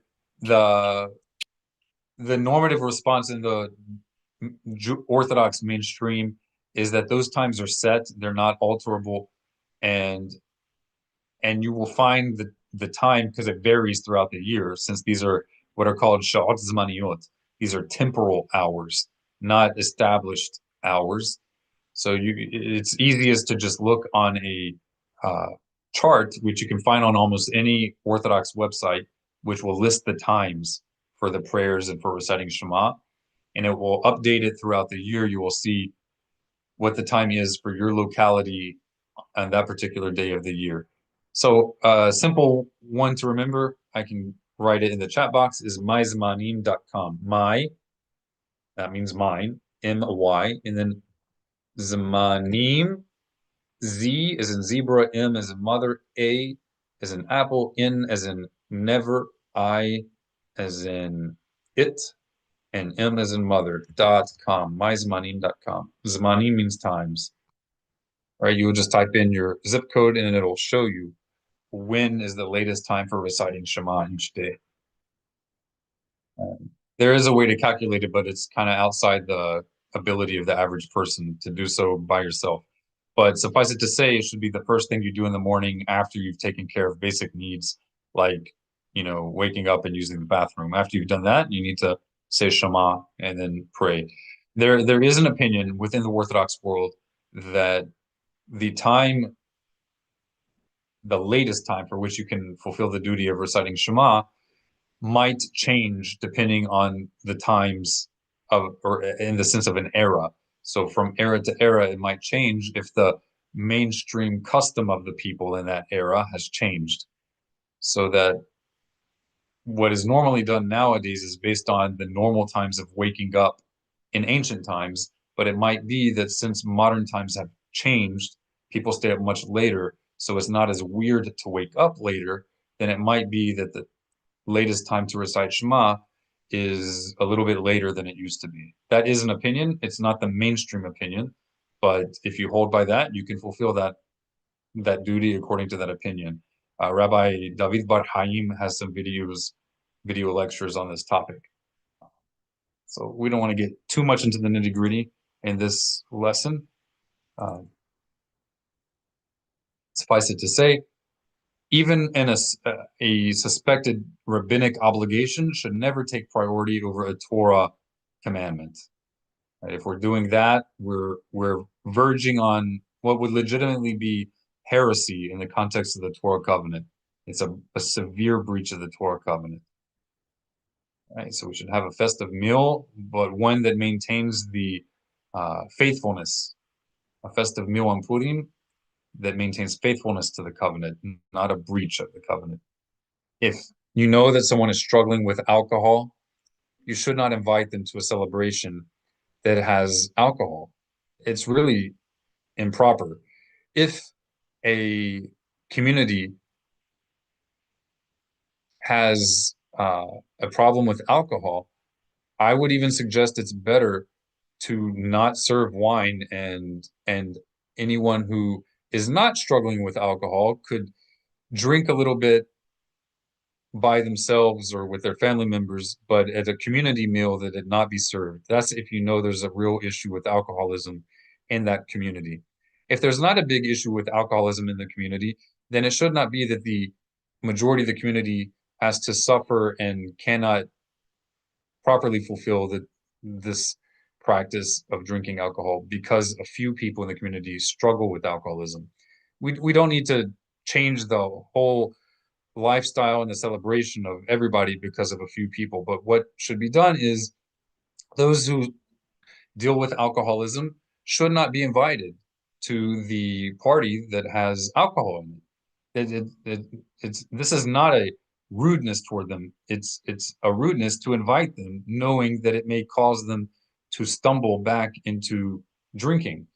Rather, what could be done if it's a large enough community is that people who deal with alcoholism could have a separate party for those who might have such an issue and their families, a celebration in which no alcohol is served. If the community is not large enough for that kind of a separate community celebration, they should just celebrate at their home with their families or with other people who are alcoholic. They celebrate together with their families without alcohol being present. That's what should be done. And sadly, this kind of an approach is not even considered in the mainstream, but it should be. Alcoholism is no joke. It's not good.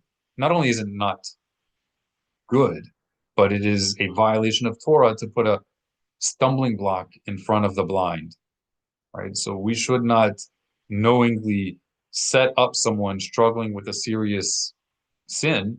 We shouldn't set up a situation which would almost certainly present a real temptation to them to fall back into that very dangerous habit. Can someone summarize what I just said? Because I know I am a bit wordy.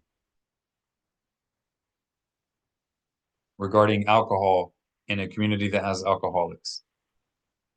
And an alcoholic, for clarity, is not only someone who is presently drinking excessively, but is someone who has ever had a addiction to alcohol. So even if they are now quote unquote sober, they're no longer drinking excessively, but clinically they're still considered an alcoholic if they've ever had such a serious addiction. So what should we do if someone has alcoholics in their community? We should not invite them. If the community is large enough, we should not invite them over, knowing that they are struggling with that alcoholism. Right. And that we should not invite them over if alcohol will be present at that party.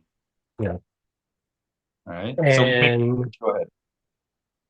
Or they should be able to do that, or it's better for them to do it in their own home, celebrate that if the community is, is small enough or not large enough to have two different celebrations. Right. If the community is large enough that perhaps, because a lot of communities will have like a community celebration for Purim.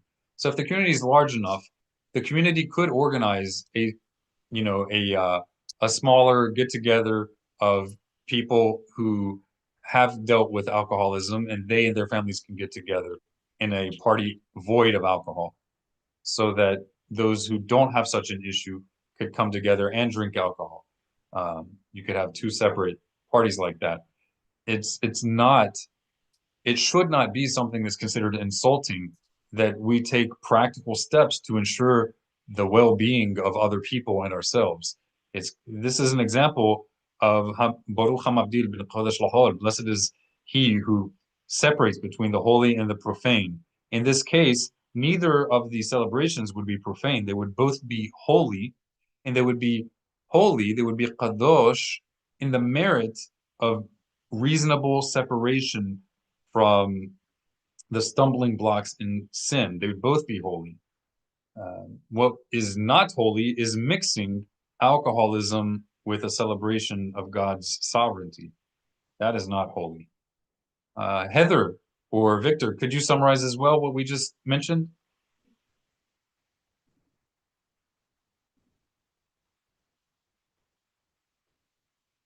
Or Kera?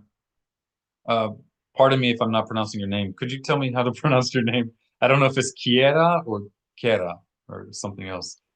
It's Kira. You're doing great. It's yep, Okay, thank perfect. you. Kera. Yes, No sir. problem. All right. So you Go ahead. had you had said that as a community, if they're serving alcohol at the celebration, then it would be rude to invite somebody that struggles with alcohol. Right. And it would go against God's sovereignty. But if the community is big enough to facilitate two celebrations, then, maybe they could serve juice or whatever for the other individuals. Like on a little side party for Yeah. for Yeah. correct. Yes, for And them. their families could join them as well, you know. Yeah. Yep. Yeah. If the Um, community's not large enough, then they can just celebrate at home or put together their own little get together. Right? They have to be accountable and show accountability to each other. yes. All right, very good. Does anyone have any more questions regarding this before we move on? Mr. Victor. Yeah. If the person is well enough to drink grape juice during this time or stay non-alcoholic in that setting, can he be with everyone else? Yeah, what I'm saying, I'm not saying that there should be like a like a guard at the entrance to the party who will not let them in. I'm not saying that, but I'm saying generally speaking, like there are people who have struggled with alcoholism who even if they just see alcohol or smell it, it's too much for them. Sure. So a person's ultimately accountable to themselves, right? You have to be reasonable. You shouldn't be in denial of what is a realistic stumbling block for the individual. But if they know that they could handle uh, being in a place where people are drinking alcohol, but they're just drinking grape juice, of course they could be there, of course. But they would need to be honest with themselves. If the community knows that this person has a serious issue of backsliding into it, then they shouldn't let that person come. If they see that he's in there and he's starting to drink wine, they should step in and not accept that he's doing that. I know that's embarrassing to people, but that is a duty to take care of each other. Who was it that said, "Am I my brother's keeper?" That that wasn't a good guy. You know, we are our brother's keeper. If we see someone falling in that kind of path, we got to step up to the plate and make sure, help them. But yeah, if the person knows that they have self-control, then of course they could join. Not everybody's the same. One size doesn't always fit all. If it is a Purim party, as is typical in the ultra-Orthodox world, in quotes, they should not attend. Why? Because real drunkenness is frequent It's in the black encouraged. Yeah, it's encouraged. Right. You should not go there. And it's not only that the person who's dealt with alcoholism should not go there. Really, no one should go. This is not proper. If you don't know and then you realize that that's what's going on, you could just leave, right? Of course, it's not the end of the world if you just see what's going on and you didn't expect it. But you shouldn't knowingly go to a Purim celebration where people are going to be getting plastered and it's going to be encouraged. It's not right. It's really not right. And sadly, this is common even in yeshivot, even in Jewish seminaries. Huge, huge mistake. All right, bo'u namshich. Let's continue.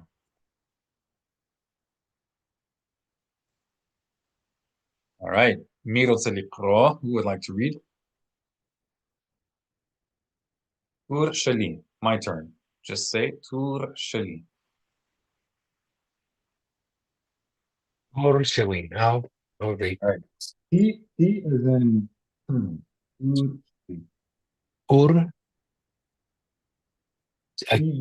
He is in talk. Oh, Tur sheli. oh, ni or shilling. All right, go right ahead. Theologies. Personal applications of fasting are forbidden in Purim to maintain the day's celebratory nature. All right, so no mourning, no eulogizing, no crying on the day of Purim. And of course, if there's something beyond your control, then you can't help it. But what we mean is that one should not plan eulogies or a day of mourning or fasting on Purim, right? You should not be doing that, nor is it a day of personal supplications to God in which you are contemplating all the difficulties you're going through, but rather you should be focused on the positive on this day, right? That's the idea. That means that during daily prayer, we do not do the portion of prayer called tahanun, in which we make personal supplications for the difficulties we're going through.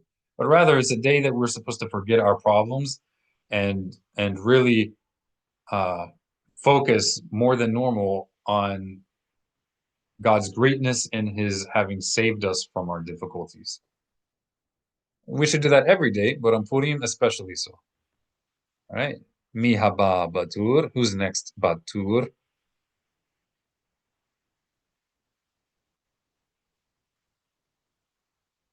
Tur sheli. Prayer additions.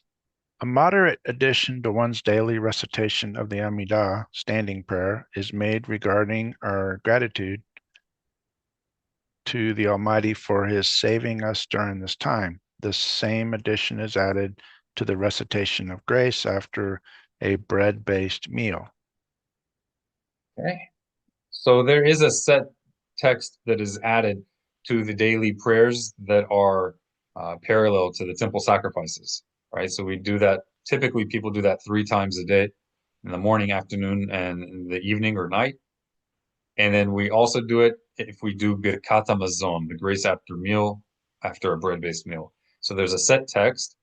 If a person does not yet know that text and they don't have it on hand that they could read it, it's perfectly fine and it's proper that you would at least express your gratitude in your prayers in your own words regarding God's sovereignty and his providence, even behind the scenes, even when we don't see it, working things together for our good, right? And especially during the time of Purim, back in the day of Mordechai and Esther. It's nothing wrong with saying it in your own words if you don't know that or don't have access to the traditional text. So that concludes the overview of the Purim observance in rabbinic Torah Judaism, the tradition of our sages inherited from the prophets of Israel. Any questions? There's a lot more to be said to go into detail. We're just giving a basic overview. So let's recount. Let's go through the obligations one more time, just in a row. Go right ahead. Mr. Victor, you want to read through it? And maybe you can expound what you recall, right, as you go. Yeah, you know what? Let's take turns. You'll read one, and we'll give somebody else number 2, and you'll try to review what you remember. So the first one would be the reading of the Megillah. That's right. And what is the Megillah? It is the Well, it's the story of Esther. I'm not All right. really So it's the biblical book sure of how to Esther. describe it. It's the biblical book of Esther, but we're reading it from a scroll as opposed to just a regular book form. We're reading So it if you from a don't have the scroll, crack open the book, but that would right. So Lechat Tehillah, and not just Lechat Tehillah, we're supposed to be reading it from a scroll, but like any other halakha, any other Torah observance, if you're not able to do it in the proper way, it's better to do something than nothing if you can. So it's not supposed to be read properly from a regular book form. It should be read from a scroll. But if you don't have the ability to access a scroll, or if you don't know Hebrew and there's no one around who can read the Hebrew for you, then of course it's better to read it from a regular Bible translation than to not read it at all. However, there are opinions that you can fulfill the obligation even from hearing it recited over the radio or through a live stream reading on the internet.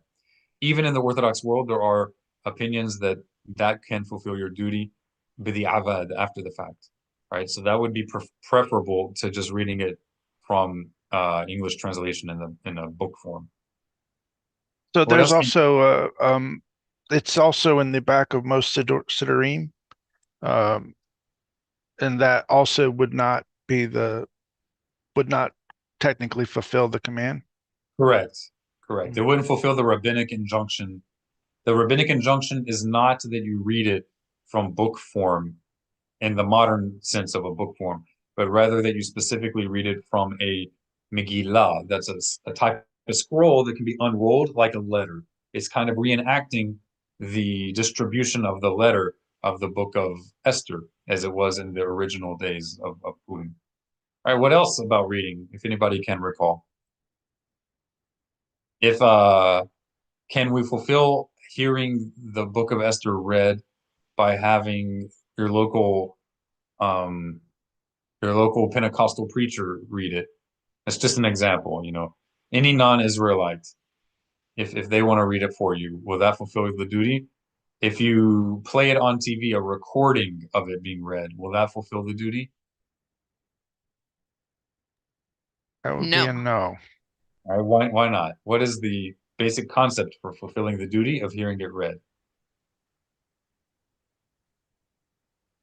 It has to be read by somebody who is obligated to read it.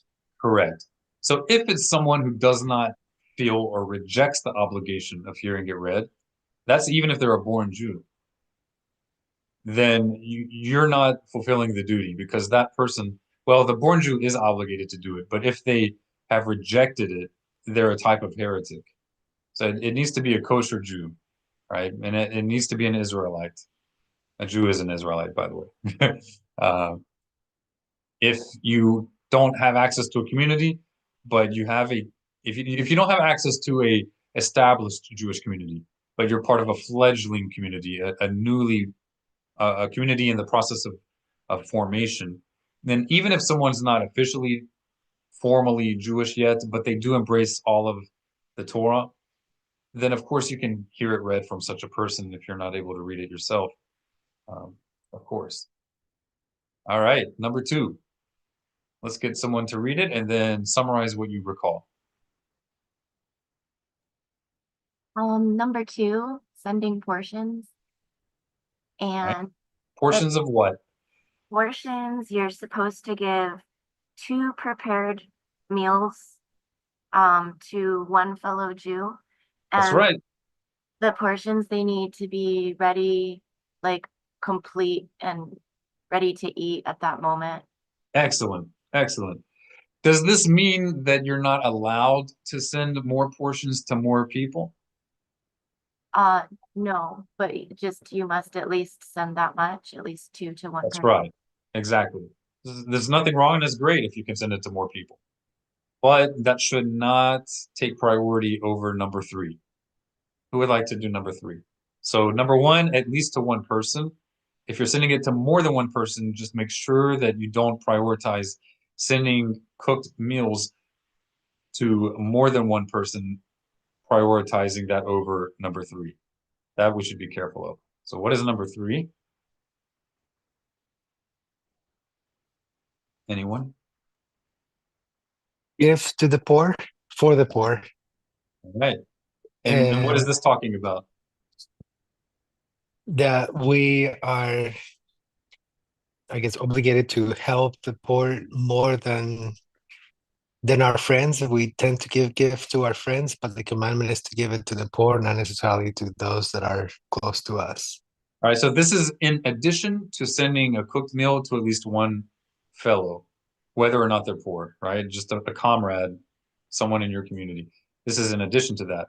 So we should send a cooked meal to a friend or someone that we care about, but we should not be sending to multiple friends if we're not taking care to give gifts to the poor. That's taking priority, giving gifts to the poor.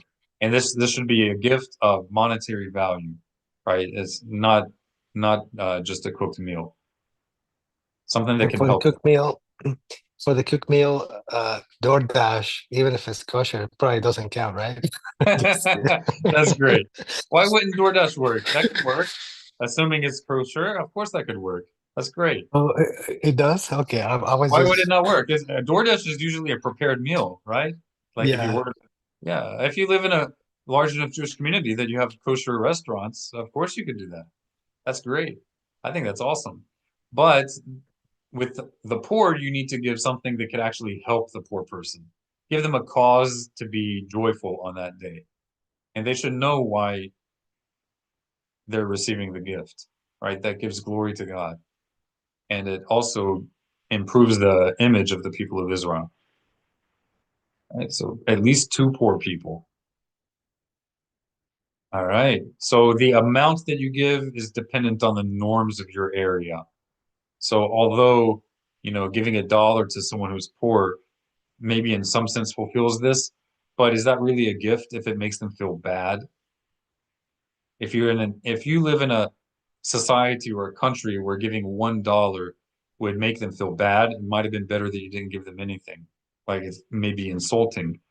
So it needs to be enough that you give that it would make them happy, right? It doesn't have to be excessive, but I mean, if you gave, I would say you gave $20 to a poor person, that's probably enough to make them happy. They'd probably be grateful for that. That can depend on your locale. All right, mihaba, who's next? Mihaba.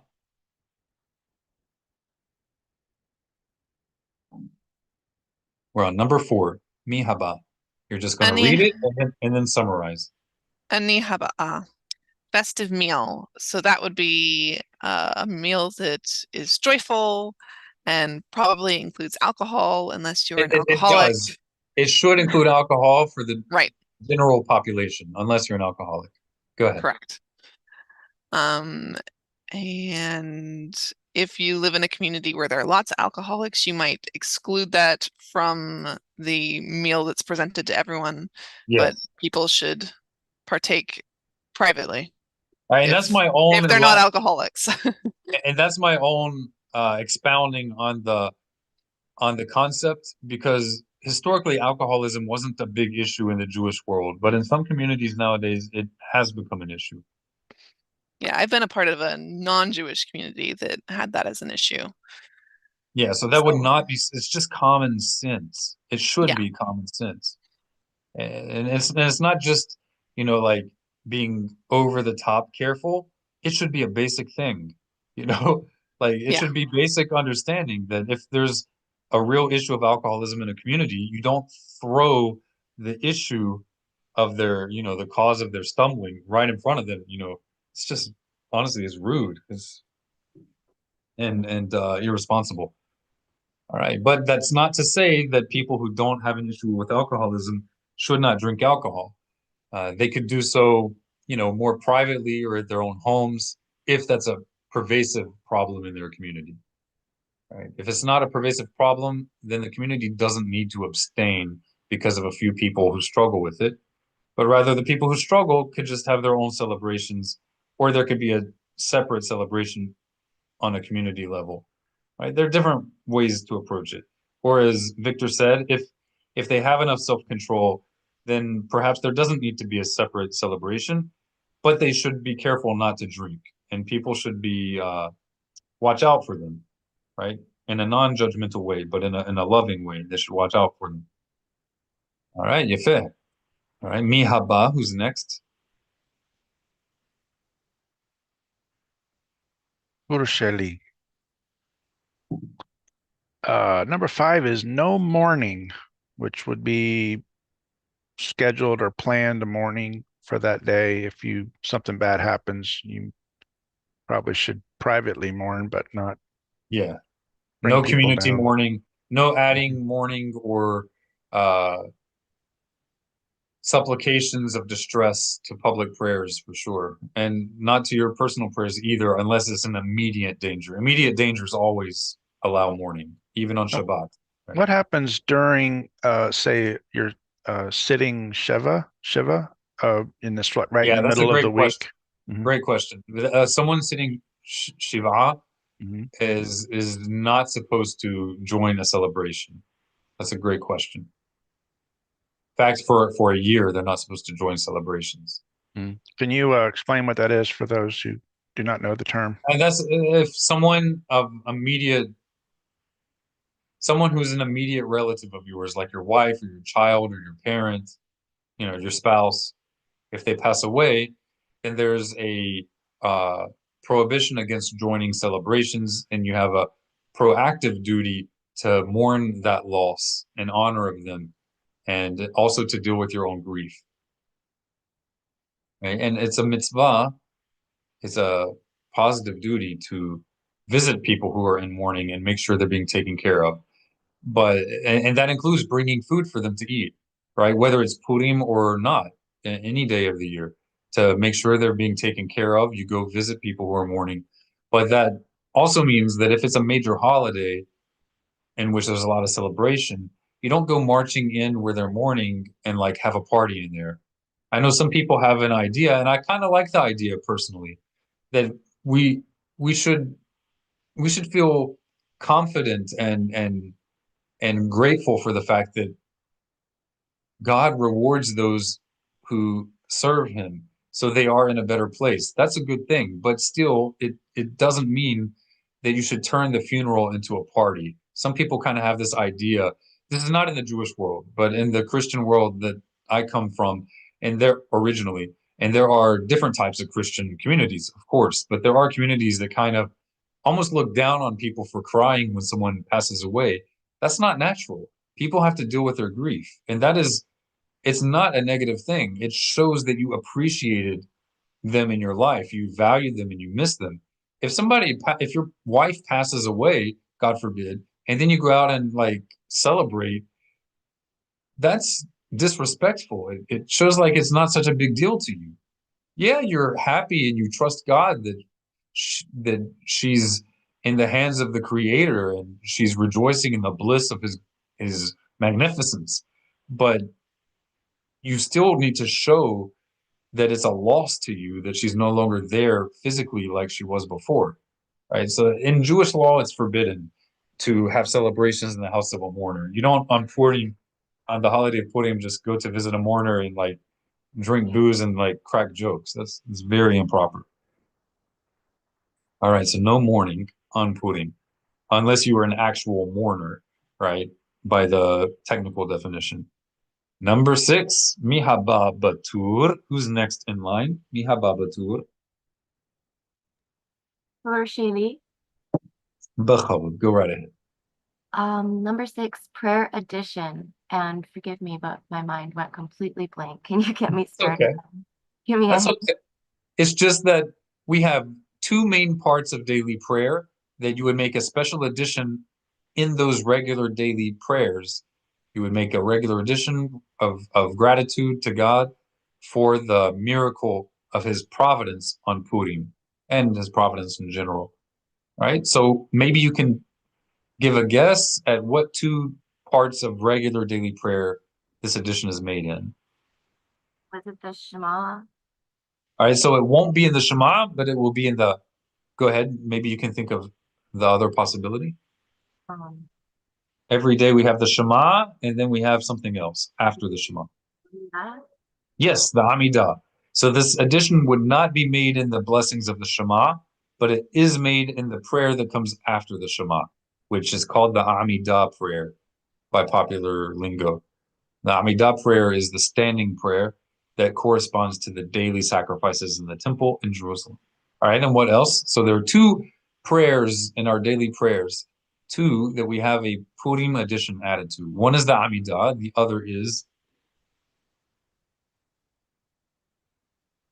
this one is conditional on whether or not you ate. Ate bread. That's right. So if you had a bread-based meal, then the grace after meals would include the same addition for Purim. It's going to be the same words as is added to the Amidah. So the addition to the daily Amidah prayer that corresponds to the sacrifices in the temple, and the addition that is added to the grace after meals of a bread-based meal, the words of that addition is the same for both of those in both of those places. And what could you do if you don't have a prayer book at hand, or your prayer book doesn't include that addition, or you don't know that addition? What could you do instead? Should you just ignore it, or what could you do? Do the best you can and give thanks In your own in words. the best. Right. And you mentioned bread-based meal, and this may assist someone. Would having a meat meal and a small piece of bread with a roll, does that count as a bread-based meal? And a small piece of bread, like a roll, is that what you said? Yeah, like a roll. Yes, if you have eaten a kazayith of Okay. bread. Kazayith, anybody have an idea what a kazayith is? Olive-sized portion. Right, very good.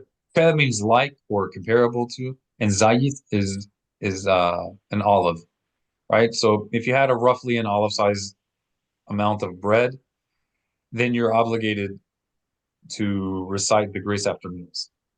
And it does not have to be the super long grace after meals that is common in the ultra-Orthodox world. Actually, if you look at the oldest Jewish prayer books, it is significantly shorter, like ridiculously shorter. There's a trend in Jewish manuscripts of Jewish prayer books that the further back you go, the shorter the prayers get. They're still there. It's not that they just disappear at some point, but they're substantially more realistic in their size. So bread should not be. Some might say, well, you want some bread with it? No, I don't want any bread because you want to skip the blessing. And People do that. That's not In so the good. in the Orthodox world, that is Yeah. a thing that people avoid eating bread even when they want it because they don't want to have to say this super long grace after meals. There you go. This is ridiculous. If people are doing that, it's a sign that there's something wrong. Mm. If there is something wrong, we've made excessive additions as a community to the Jewish liturgy. If on a personal level you want to do a lot more than is required, that's great. But we should not burden the community with excessive burdens that our sages never even knew. They did not know about that. We're not more righteous and holy than the sages of Israel. You know, if they didn't need to do it and they were righteous without doing it, then so can we. Also, we need to say what constitutes bread. So, for the purposes of grace after meals, it's only the 5 grains mentioned in the Torah. So it's basically wheat, barley, spelt. Some people include oatmeal, but that's based on a misunderstanding of Rashi, who was not familiar with the grains growing in the land of Israel. He didn't know how to identify it, so he suggested that it may be oats, which he was familiar with in Europe. But it's basically different types of wheat, barley, and spelt. That's basically it. If it's if you had if it's bread made out of rice or other types of legumes, that's not bread. So if you had a reason you couldn't eat regular bread because of celiac or something, right. gluten intolerance, you would not, you could eat the bread and not be required to. Is there a prohibition from doing the blessing if you didn't eat bread? Absolutely. You don't say Birkat Hamazon. You don't say the grace after meals, which is specific to a bread-based meal if you didn't eat bread. There's another blessing that you would say if it wasn't bread. And it's also relatively short. It's like one sentence. So there's no reason to not do it, at least in your native language. Yeah, you're not being more pious by blessing something because you're not allowed to. What do they call it? When you bless and you're not supposed to. Barakah levatala. It's a blessing of it's a blessing of it's an invalid blessing, but more literally you could translate it as a blessing of cancellation because you're Thinking of a kind of different making term. Yeah, well, yeah. you're making light of God's name because you're saying God's name in a context or in a prayer that's not fitting for the situation, right? Yeah. Like if you are a man and you're not even married and you don't have kids, but you said a blessing of praise to God for having given birth to a child, it's like a mockery. So we don't you don't want to do a mockery of you don't make a joke out of the prayers. It's an entirely different thing if a person made a sincere mistake, right? It's not allowed, but if it was a sincere mistake, I wouldn't say it's a mockery, but it would be a mistake. But to Didn't know better. Yeah. knowingly, but to knowingly say blessings that you're not obligated to do, that's making you're just making up stuff. You're creating your own religion. And it's possible to be creating your own religion, your own Judaism, out of legitimate aspects of Torah Judaism, but you're just kind of making a hodgepodge and doing it in your own way. That's still making up your own religion. That's not kosher. That's not classical Judaism. Right? We have to at least try. It's one thing to make mistakes out of ignorance inadvertently, but we at least are supposed to be trying to keep Torah in accordance with Torah, to keep Torah in the way that God commanded us in the Torah. And that's according to the guidelines of the highest council of our scholars. And this is the only record of that is in the Mishnah and the Talmudic literature. All right. So we've covered every duty regarding Purim without getting into the nitty-gritty details. That we'll do in another episode. So before we wrap it up, I mean, normally we wrap up around 12 my time, and it's only 11. So if anybody has any questions about any topic, I'm open to talk about anything for the next hour. There might be a few Purim related questions that Sure. There's a big uh, one that we didn't talk about yet that many people might be surprised about. Anything on your mind specifically? well, Heather might have a few to kick us off, and of course we have next week. We will be kind of doing a part two, I believe. Correct. Okay. So there's a big one that a lot of people strongly associate with Purim, if not even consider it like a major aspect of Purim that we didn't touch on. There's a reason for that. What might that be? What's missing? I think Costumes? yeah, Customs. you know. Go ahead. Were you going to add something? No, that's what I was going to say. Dress up. Yeah, isn't Purim Inappropriate, like probably. the Jewish Halloween? I mean, I thought it was Jewish Halloween Day or Jewish Mardi Gras. Hashem Yishmor. Mm, You got right. drinking, you got the excessive drinking, you have the crazy costumes, right? It's Jewish Mardi Gras. It's even around the same time. What a coincidence. It's How about around the I know. same I time. was looking at some Purim decorations this week, and I noticed that it's like this all looks like it's for Mardi Gras. Even the masks that they use is Yeah. like the same icons or like imagery of the masks And on Mardi Gras. a really similar color palette, and Literally, sometimes in the same week. I wonder if there's even a slightest possibility that maybe there was some crossover going on. I wonder. It's Mardi a little Gras. too. And then we look in the Middle East and all those Jewish communities around the Middle East. For some reason, they didn't know about this until only the last century. I wonder who influenced who. You know, it's so crazy. So the fact of the matter is, yes, there is no in the source text of Jewish observance, halachic source text. There's no source that mentions dressing up in costumes as is strongly associated with Purim nowadays. It doesn't exist. You don't find it until the late Middle Ages, if I recall correctly. certainly not before the Middle Ages. In none of the classic codes of Jewish law, it's not in the Talmudic literature or in the Mishnah. And it's not found in Middle Eastern Jewish communities until they began having prolonged physical interaction with the European Ashkenazi Jewish world, which of course happened to live in places where they celebrated Mardi Gras and Halloween, and Mardi Gras occurring around the same time as Purim every year. Well, we could say it's not a mitzvah, but can we say it is also not permitted? That's the question. That's the question. It's one thing for a practice to be picked up from the non-Jewish world, and it's another thing to say it's forbidden, right? We have to be careful to not forbid what is permitted, while also not permitting what is forbidden. And we have to be careful not to forbid what is permitted, while also not saying that something that is permitted but isn't an obligation is an obligation. So number one, it's not an obligation to dress up as anything. That's not an obligation at all, not historically at all. They didn't even know about it historically. Is it an obligation now that most people are doing it? No. Something doesn't become an obligation just because everyone's doing it, unless the Supreme Council of the people of Israel, of the scholars of Israel, the Beit Din HaGadol, the Great Sanhedrin, it says so. If they didn't mention it, then it doesn't matter that the whole Jewish world is doing it.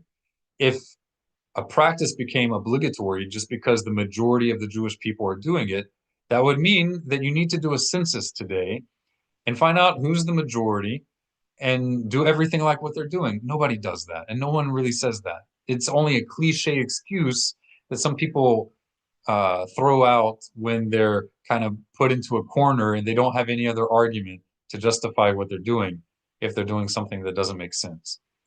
But if that were actually the correct approach, to just do what the majority is doing without any conditions or qualifications, then in a place where the majority are Ashkenazi, it would be forbidden to be a Sephardic Jew. In a place where the majority are Sephardic Jews, it would be forbidden to be an Ashkenazi. And perhaps you could look on a global level and see who the majority is. If they're Ashkenazim, then it's forbidden to be a Sephardic Jew anywhere. Nobody says this. They just don't follow through with that cliche argument, which again is just used as an excuse to deflect legitimate criticism. So we need to ask ourselves, is it forbidden? For sure, it's not required to dress as costumes, but is it forbidden? We've discussed Possibly. this without having looked into it or analyzing it. It could be possible because we recognize. Is it permitted for me to put on women's clothing? No. There could be a situation where it might be permitted, like if you have. This is hypothetical. I'm not. Yeah. I know because of modern movements, political movements, politicized movements, people could use this as an excuse. I don't intend for it to be used that way. But if objectively you had some kind of a condition, regardless of whether or not you're born with that condition, regardless. But if you had a true, objectively present condition that you could harm yourself or others unless you dressed as the opposite sex, and this is without deceiving other people and claiming that you're literally a woman, right? That's without that. But if it's necessary for your for not killing yourself or going berserk, then it could be that you would be allowed to dress as a woman. The same way, it's no different from how you can eat pork if you have, or any other kind of unkosher food, something that's normally forbidden can become permitted and even required if you're in a certain state where not doing so will cause you to die or cause you to cause serious harm. The problem is that it's very easy for a person to run with this and use it as an excuse. So the person needs to be honest with themselves, and other people need to be honest with it as well. We know about the transgender politicized movement that many people do and have and do take advantage of it, whether it's as a predator to get into a little girl's bathroom or whatever. This stuff has happened. We should not deny it. but two wrongs don't make a right, and one thing is not necessarily equal to another, right? Two things can be true at the same time. There are people who have certain conditions, right? So yeah, there are scenarios where a person might be able to wear clothing of the opposite sex, but you can't even say that unless you first acknowledge that you are not that sex, right? There are two sexes, male and female. Um, this is a legitimate question because there is a common practice, even in the ultra-Orthodox world. I know, as crazy as it sounds, for people to dress up as the opposite sex just because they think it's funny, or just because it's Purim and they feel obligated to dress in some sort of a costume. But number one, there's no such obligation from our sages, not from the Torah. You don't violate Torah commandments for a local custom or for rabbinic law. You don't do that. So while maybe someone with a serious psychological issue or neurologically divergent development, there's such things do exist, whether we like it or not. Although that may make some opening for permitting someone to do something that's normally forbidden, just like eating pork if it's necessary for your health in some way, that does not permit someone to dress up as a woman just for the heck of it, just for fun, right? It doesn't matter that the Ramah mentioned this in the Shulchan Aruch. I'm well aware of their source. The Ramah is not Moses. The Ramah is not the great Sanhedrin. The Ramah might have an opinion or an interpretation of a Torah commandment that's different, and this is really where maybe they could have a leniency to be lenient on this. But if this leniency is legitimate, it would be a legitimate leniency for all days of the year, not just magically on Purim. And that leniency, that lenient opinion, which I don't agree with, but we should know it exists in the Orthodox world, is that the Torah prohibition on dressing like the opposite sex is specific to dressing like the opposite sex in an effort to seduce someone to forbidden relations. So if it's clear, and it you can be Torah observant and hold by this opinion. It's just that I don't hold by it. But it is a legitimate opinion in historical Judaism that the Torah prohibition of cross-dressing is specific to cross-dressing with intent to lure someone to forbidden relations, or if it's an act of idolatry, right? Some kind of a service to an idol. Which would mean if you're just doing it as a joke, you're not violating the Torah. But you are certainly giving mar'it ayin, you're giving the appearance of a Torah violation. So even if it's not a Torah prohibition, it's not something that should just be accepted as a common practice just for the heck of it. But again, this is not the historically mainstream opinion. It is the opinion of the mainstream Ashkenazi world, and that's why that's their basis for doing it on Purim. Does anybody have any questions about this? I know.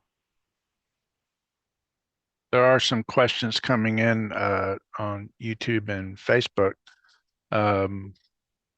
But no, I mean, I'm just saying in general, with our kids, should we dress them up as our daughters as Mordecai or Haman? And that's one of our questions coming up, and vice versa. Very practical question.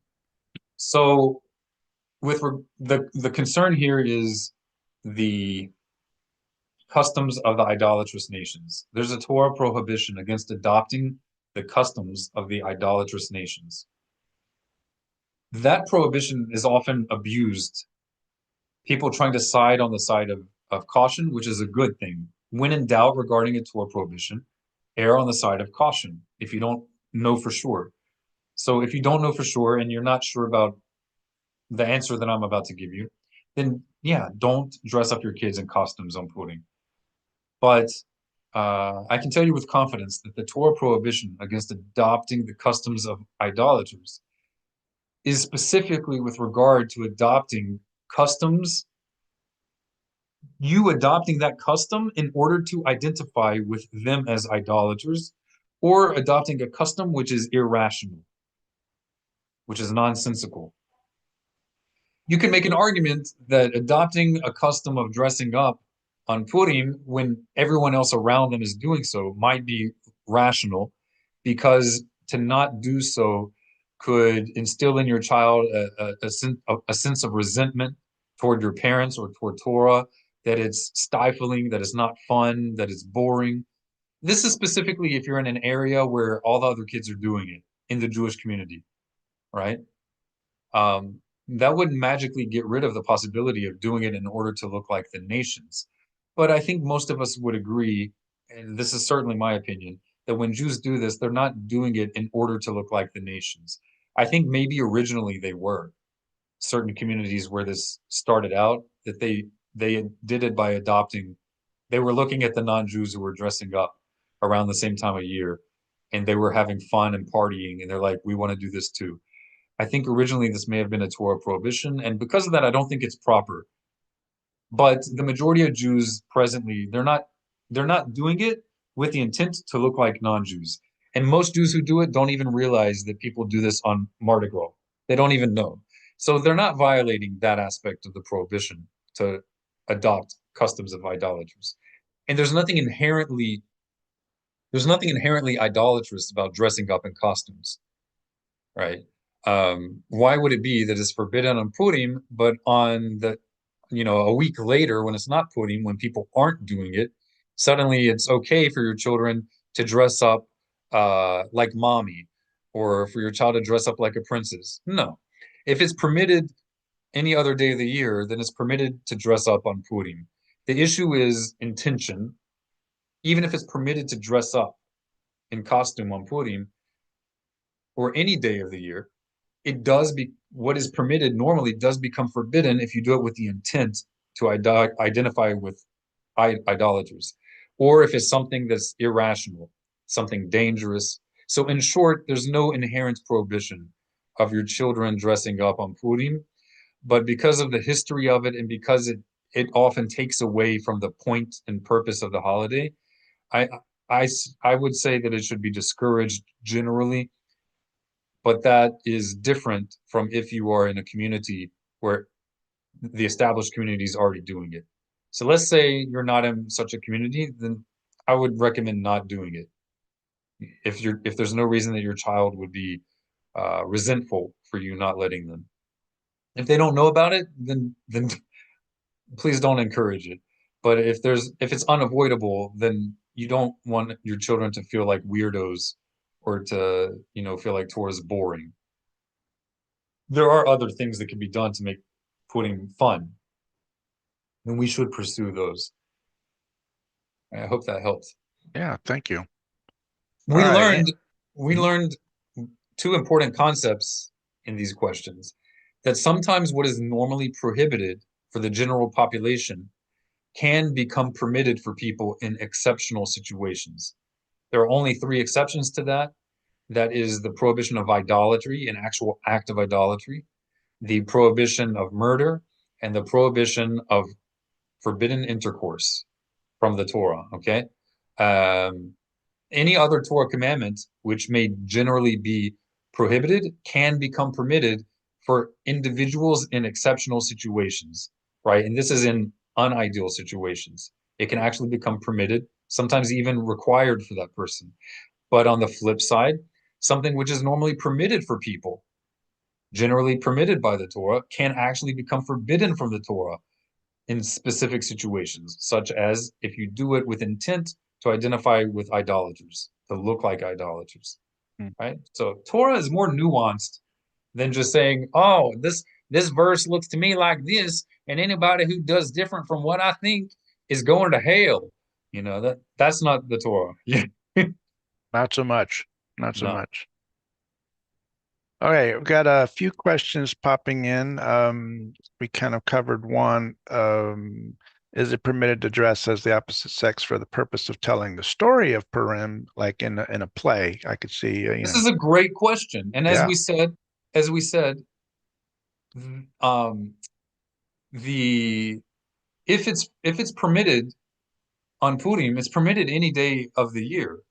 However, the question is it actually permitted? So as we mentioned, the Ramah, one of the most highly esteemed Jewish legal authorities in the Ashkenazi European Jewish world, holds by an opinion, and he's not the only one who held this opinion. He held to the opinion that when the Torah prohibits dressing as the opposite sex, it's only if you're doing so for the sake of some sort of idolatrous practice or to lure someone into forbidden relations, into forbidden intercourse. If it's not for those two things, then it would be permitted, according to that opinion. I don't have that opinion, but you are not sinning for holding by a classical Jewish approach that holds to that opinion. If that opinion isn't, if you don't hold by that opinion, then it doesn't magically become permitted in a play. I would say it's not permitted for a male to dress as a female, even in a play. I don't think that's permitted. If you do hold that it's permitted for a male to dress as a female in a play, then you should hold that, and I would, in my opinion, is anybody should hold by this, but especially if you think that it's okay to dress as the opposite sex for fun or for entertainment or to tell a story, then I would say all the more so you should be forgiving and patient and sympathetic to someone who has some kind of a neurological condition, or all the more so if it's a demonstrably physical condition, that if they don't dress in the opposite sex clothing, that they will have serious psychological distress and maybe even hurt themselves.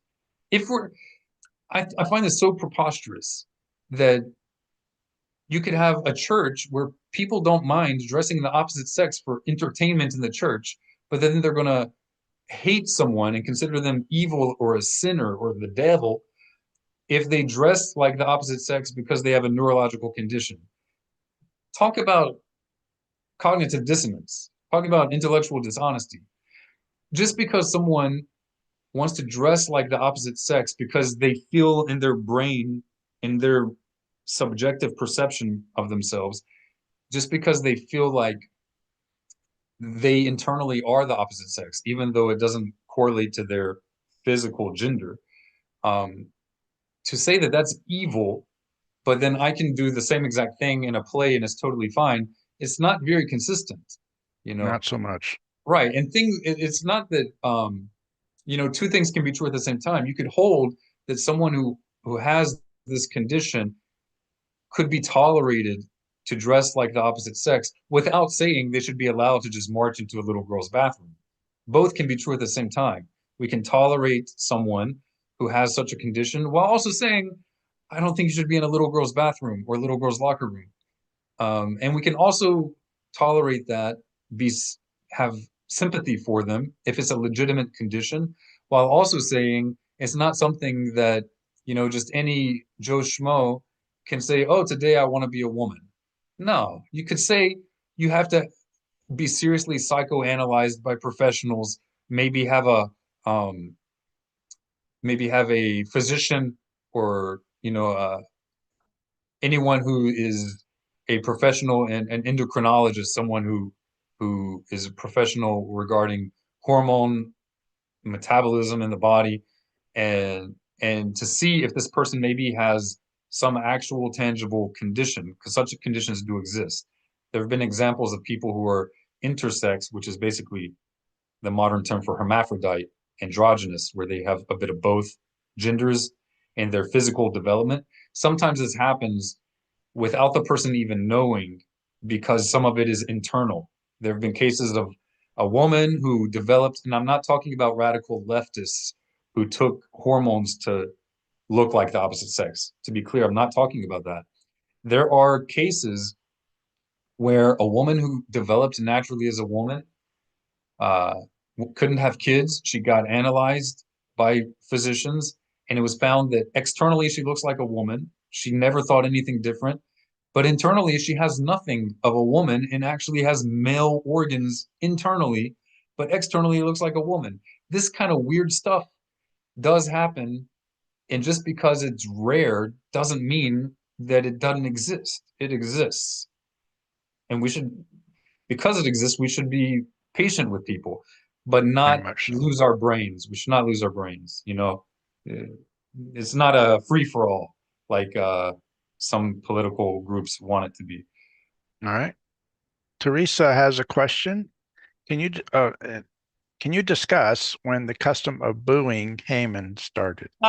This is a great question. I didn't cover it, so thank you. Ooh. I don't know exactly when it came about, but I'm pretty sure it existed already by the 16th century, if I'm not mistaken. It's relatively, in the grand scheme of Jewish tradition, it's relatively late tradition, and there are problems with it. If it occurs, it should not occur, the booing or the making noise with the grogger, the noisemaker.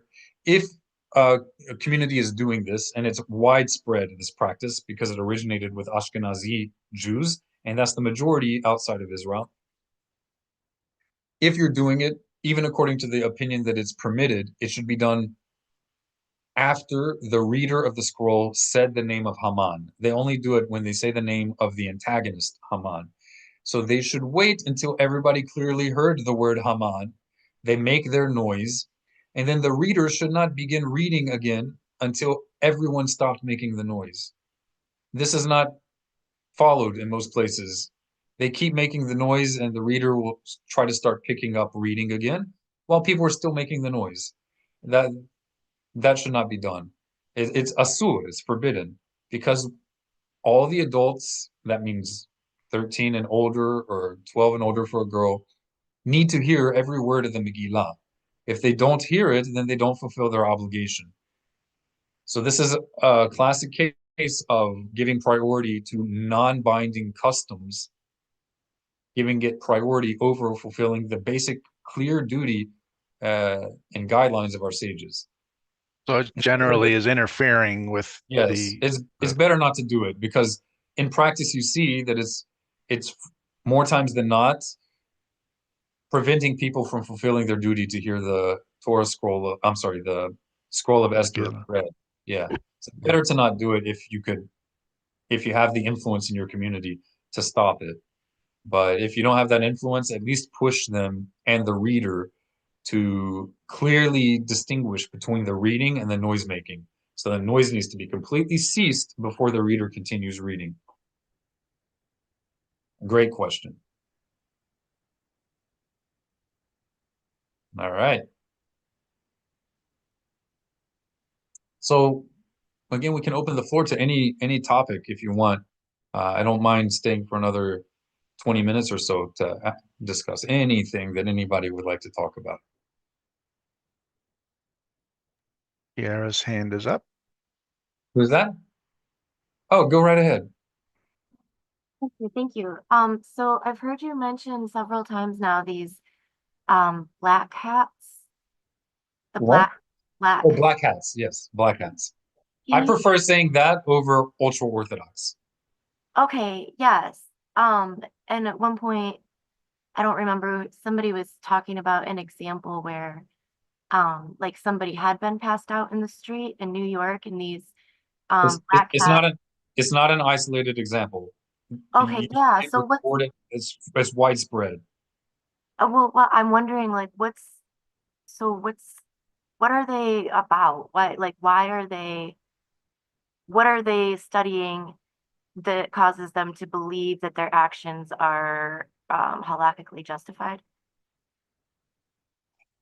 It's an abandonment of the classical codes of Jewish law. By classical codes, I mean the codes of Jewish law that are the earliest and first to codify rabbinic, Talmudic guidelines for everyday Jewish life. So there are those earliest codes are first the Halachot Gedolot. That's just the name of it. It means the great applications of Jewish law. The other one is the Rif, who preceded Maimonides, and he basically took Talmudic law or the Talmud, and he removed all the debates and just included the finalized rulings as found in the Talmud. And when there would be more than one ruling and not one specific definitive one, he would decide on which one. And then the Rambam Maimonides was the first and the only till today to do this for the entirety of the Talmuds and all Talmudic literature, not just for the Babylonian Talmud, but also encapsulating the Jerusalem Talmud, which was earlier, and the other Talmudic texts that are not the Talmud itself, like the Sifrei, the Sifra, the Mechilta, and Tosefta.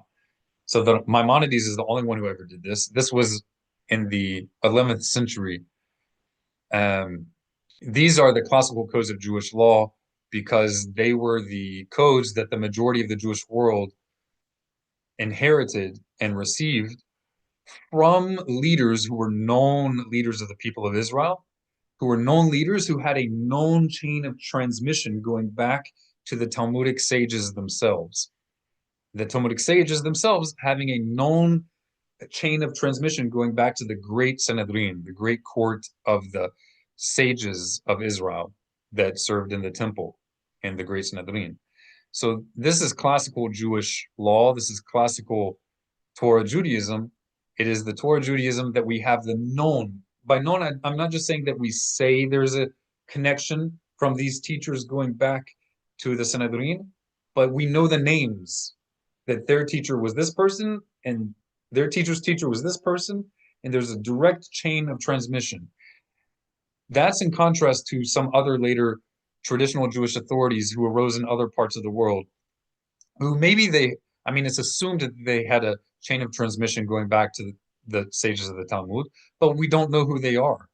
And many of their opinions contradict the opinions of the sages whose teachers do have a known transmission. So I don't want to name names I don't want to, offend people unnecessarily, but there are even some pretty highly esteemed rabbis of Jewish history whose chain of transmission is unknown. It's just kind of taken for granted. We just sort of assume it, but it's not demonstrable. We can't demonstrate it. We don't know by name who was who, going back to the sages of the Talmud. Now, just because someone is a teacher of Israel and they don't have a known chain of transmission going back to the Talmudic sages, just because that may be the case doesn't mean that their opinion it can't be considered, but it does mean that they're not a part of there's kind of a different levels of quality, if you're not sure which way a law should go, for example, if you're really not sure, it's better to give priority to the one whose chain of transmission is known than one who's not. But maybe it's the other way around. If the one who doesn't have a known chain of transmission logically makes more sense, it's more feasible, it seems more rational, and it doesn't directly contradict the words of our sages. But that's the problem. That's what I mean by classical Torah Judaism. And there's certain understandings of the Talmud, where the Talmud is kind of vague or questionable in a certain place, where the classical authorities understood it in way X, such as, it says in the Talmud Bavli, the Babylonian Talmud, that you should drink until the point of not knowing the difference between Haman and Mordechai. And there's a account there that Rabbi so-and-so in the Talmudic era drank that much and he ended up killing someone else. But it says that he prayed to God and that person was revived.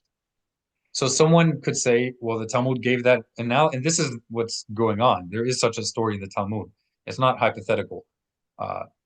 Whether that story literally happened or not is a different question. But the classical codes of Jewish law understand it in the sense that that story was given to say you should be cautious with the drinking and not reach that point of drunkenness because you could end up killing someone. But other people in later generations come around and say, oh, but it said that God resurrected him, so you shouldn't worry about it because the Talmud, before saying that this person died as a result of the drunkenness, it said that you should get drunk. And then the story goes on to say that the person was resurrected. So that's to say that we shouldn't worry about this negligence because God's going to take care of it. But that's not the way that the classical sources, the earliest sources, understood it. And it also violates other principles of our sages, such as en somchim al hanes. We are not to rely on miracles. We do not make halachic decisions that are dependent upon God doing miracles. God did not give us in the Torah a promise that he will do a miracle every time we make a serious mistake. So this is a mistake. To hold that you can get so drunk that you could endanger people or yourself and say that that's okay because God might do a miracle. God is always capable of doing a miracle, but we're not to rely on it. That is a general principle of classical Judaism. En somchim al hanes. We do not rely on miracles, not because we think God is incapable, but because we are forbidden to test God. That is a Torah prohibition. We're not to test God. And that's that. Thank you. You're most welcome. Did I answer your question? I know I kind of go on and on, so I No. might have. Yes, sir, you did. You did. That was Oh, very thorough. I really appreciate it. you From bet. a personal standpoint, do you think that, like, do you understand where, like, because they're probably trying to claim that their kavana is like in the right spot when they're doing these things. Trust me, you better believe it. There are all kinds of excuses and pilpul to explain away this absurd custom that goes on, to say it like you can't really, it's a Yom Segula. It's like a special day of there's an English word I forget. A day of charm. I can't remember the right word, but there's something unique in a spiritual realm about this specific day that you can only connect to God in that ideal way unless you're drunk. All this is nonsensical. It doesn't matter how great the rabbi was who said this nonsense. If it is not rooted in the words of our sages and it's not uh, the classical understanding of the sages of Israel, if it flies in the face of reason, you don't have to accept it, and you shouldn't accept it if it leads to the violation of Torah commandments, as we see every single year. It's a travesty, honestly. Yeah, it's crazy. So what? I said that's just crazy though to think, Yep. like, yeah, none of that. Oftentimes, these irrational elements that sneak into the Torah observant world through rabbis or mystics who claim that they had a certain subjective spiritual experience by which they were given certain secret knowledge that isn't able to be arrived at by deduction or, logical, rational analyzing of classical texts, but rather they got it through some kind of subjective spiritual experience. And then their students accepted it because that was their rabbi. This is the mistake of false religions, of all false religions. This is what is called in the classics gnosis, but in the religious sense. And this is the origin of the term for the ancient sects that were called Gnostics. They held that proper connection to the creator or to God or the force was only achievable through some sort of secret esoteric experience. That's what this is coming from. It's the influence of Gnosticism. And the Torah is diametrically opposed to it. It says in Deuteronomy 29:29, the hidden things belong to Adonai. It can also belong to some of the chosen select few that God chooses to reveal the hidden things to, certain hidden things, but it is not what is binding on the people of Israel as a nation, because 29:29, Deuteronomy chapter 29, verse 29, continues to say, it says the hidden things belong to God, but the revealed things are what belong to us and our children forever to do all the matters of this Torah. So the doing of the matters of the Torah are not the hidden secret things. They are the revealed things. Those are the things that are obligatory, that are the halakha. Anything which is secret, even if it's true, is not something that is for the masses, right? And any kind of teaching from any rabbi, no matter how great, that is based on some subjective spiritual experience, even if it's hypothetically true, cannot be something that's intended as a standard for the masses. If they claim that it is, they've essentially claimed that they're a prophet. And in claiming that they have some secret additional insight to the Torah, which is not found in the Torah, nor derived from the Great Sanhedrin, makes them a false prophet. They're literally a false prophet. It's a serious, serious violation. And such people exist in Jewish history. Even just a few centuries ago, we had a false Messiah called Shabtai Tzvi. And some of his disciples still exist. He was a false prophet, and the majority of known rabbis who spoke about him, whose we have records of, the majority of the rabbis in the Jewish world at that time, at first thought that he was the Messiah. And he ultimately ended up leading thousands and thousands of the Jewish people astray into debauchery and into Islam. He ultimately converted to Islam. And this was only a few centuries ago. And they So don't talk this, about that for obvious reasons. And he was a great rabbi. It is a great mistake to think that just because someone's a big rabbi, that he's infallible and you can't question him. Yes, sir. so what brings this into fruition would be noticed from an education level. How are we raising the kids up? What do we focus on, and what should we focus on versus what did they focus on that brings them to a point of making such great error? It's about education and the proper approach to Torah, the classical approach of Torah Judaism. And that is, excuse me, and that approach is that you build foundation up. You don't try to hang the roof or the beautiful, elaborate, ornamental trappings of a house, the nice little architectural details that are super impressive and eye-catching. You don't add that onto the edifice of your house before you built the foundation and the walls. If you would consider like uh, the homiletical elaborations on stories of the Torah and secret, deep meanings to the commandments, these are kind of like the beautifications of the edifice of the building of Torah in the house of Israel. If you try to hang that before you've built the foundation and the walls, then you're going to lead to calamity. You're going to lead to destruction. They're going to fall because there's nothing for it to give it support. So this is a very widespread problem in the religious Jewish establishment. It is the problem of not prioritizing the foundations first. People leap, and there are plenty of rabbis who speak against it, but the mainstream, it's gone astray with regard to the approach of Torah learning. We're not supposed to jump into mysticism and even midrash, which is legitimate, ancient, classical, homiletical stories about the Torah.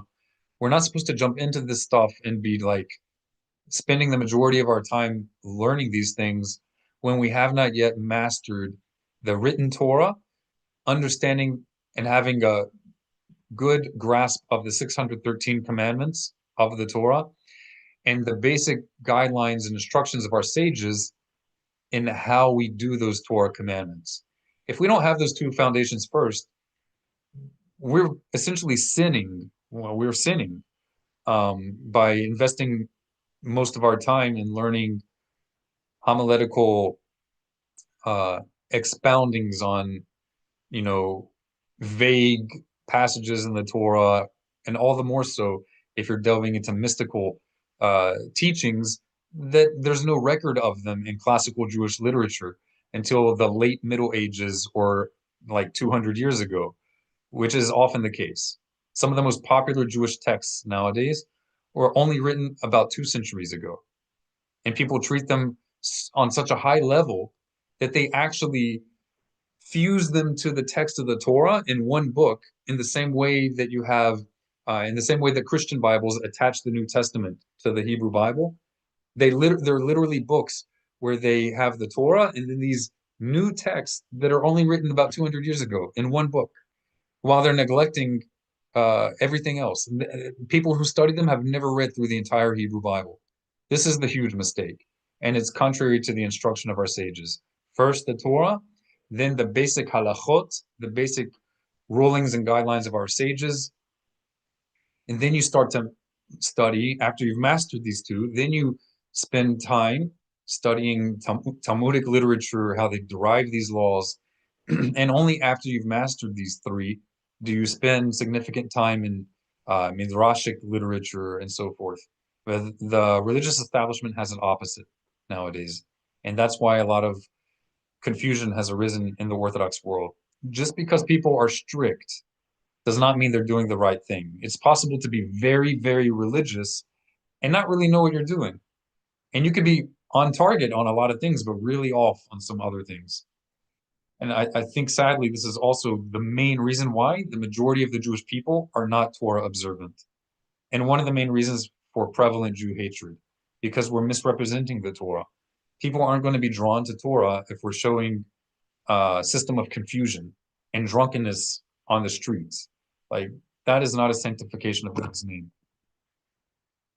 So we got to learn Torah in the proper way, and we have to stop making idols out of great rabbis. Even the greatest rabbi can make a mistake. We are all subject to fallibility.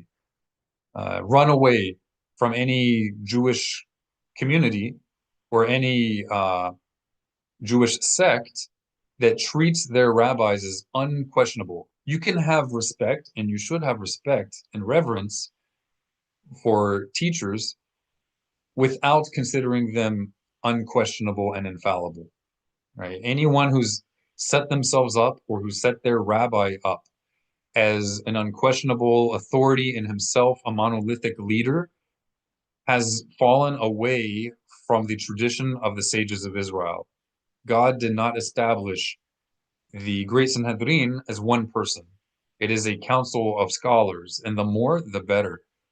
Any fixation on a single personality or character is antithetical to the system of Torah. It may seem very Jewish, but it is not Jewish. It is not Jewish any more than a Jew who plays heavy metal music full of profanity, but because he was born to a Jewish mother, so he's Jewish. It's not Jewish. Just because you put a kippah on it doesn't mean that it's Jewish.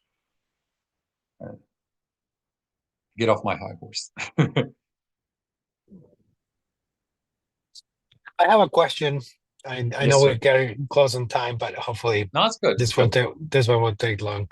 Yes, I know sir. we're talking about drinking and things like that, but is there a requirement to have specific drinks? Like, is there a thing for kosher alcohol versus regular alcohol? You mean on Purim or in general? Just in general, like No, you can drink any kind of alcoholic beverage as long as it's kosher. what is considered kosher alcohol? I'd never drink an Okay, alcohol now, great, so I don't know. great. So, for example, you're not likely to have this particular example outside of Israel. It's possible, but not likely. In the land of Israel, there are actually kosher laws regarding produce, regarding vegetables. Outside of Israel, we don't have that so much because the laws of tithing don't apply outside the land of Israel. That means in the land of Israel, you can have vegetables that are not kosher, meaning you're not allowed to eat them until the tithe has been removed from them. And in the majority of cases, the producers or the agricultural industry, rather, in Israel has rabbis who make sure that before the fruit gets to the market, it's already been tithed.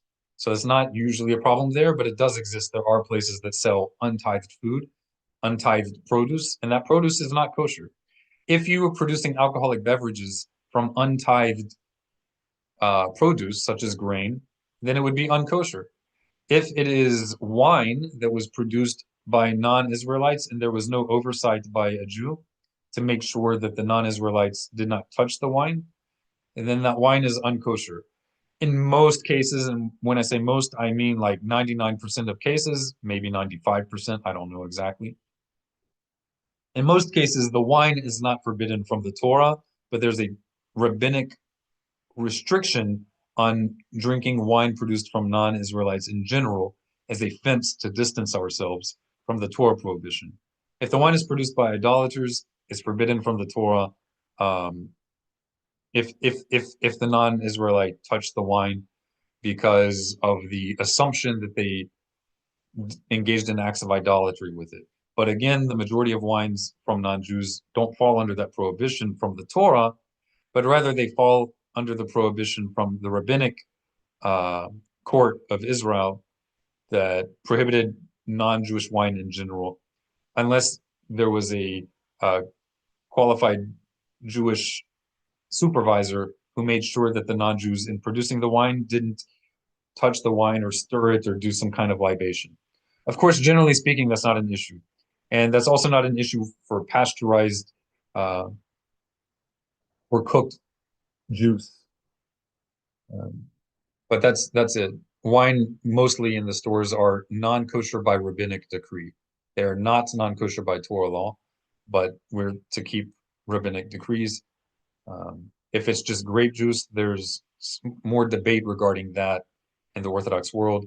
The black hats will forbid grape juice altogether, but some in the modern Orthodox movement and some people in the non-modern Orthodox establishment are more lenient with grape juice because it's cooked and people don't usually come into contact with the grape juice.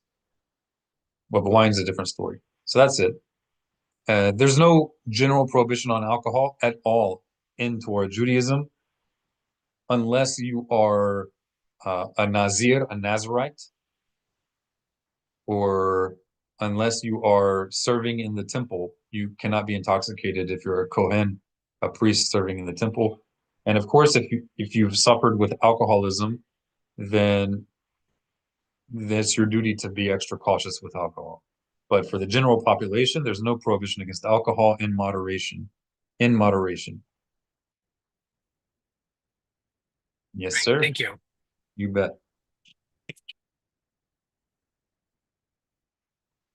All right. We're about ready to close. Any other questions, comments? Anybody in the chat boxes on Facebook? I'm not looking at Facebook, so I don't know.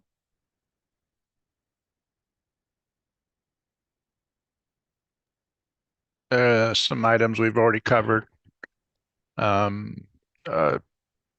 Question about the tefillin, which we've Okay. covered in last or in previous videos about the connection of that pertaining to a man's clothing versus the command going to the children. Tefillin is not considered a sex. Right. How do I say this? It's not considered a garment with regard to the prohibition of wearing garments of the opposite sex. Our sages and the early codes of Jewish law, and even the Shulchan Aruch, permit a woman to wear tefillin. They permit a woman to wear tefillin. The typical aversion in the Orthodox world against a woman wearing tefillin is due to the fact that one, we want to make sure that this woman is first careful with her own obligations before she's taking on voluntary obligations that she's not required to do. A woman is technically permitted to wear tefillin, but she's not obligated to. So first, she should be meticulous with her obligations. So let me put it this way. Everybody in the traditional Jewish world holds that a woman is not obligated to wear tefillin. However, there is traditionally the view is that a woman is obligated to cover her hair.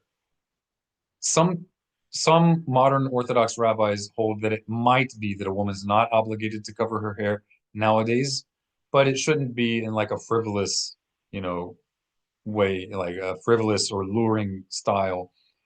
But the mainstream understanding is that a woman is obligated to cover her hair, and even more than is typically done nowadays. Like if you look in the Mishnah, there were two styles of covering hair, and neither of them is what is normally done nowadays. There's a style where they actually cover their face. This is in the Mishnah, before the dawn of Islam. This is hundreds of years before Muhammad. They would cover their face. There's no mainstream that holds all women have to cover their face. All right, I would even say God forbid. I'm not a fan of it, but it's not forbidden per se. And that was one of the ways they used to do it. Another way, the only other way that's mentioned in the Mishnah of a woman covering her hair is by taking the hair covering. She has her hair covered underneath, just her hair, but if she's out in a marketplace, she would then take another covering on top of her head covering and then wrap it around, very similar to how Muslim women do nowadays. And this is the way that all Jewish women covered their hair throughout the Middle East until the last century.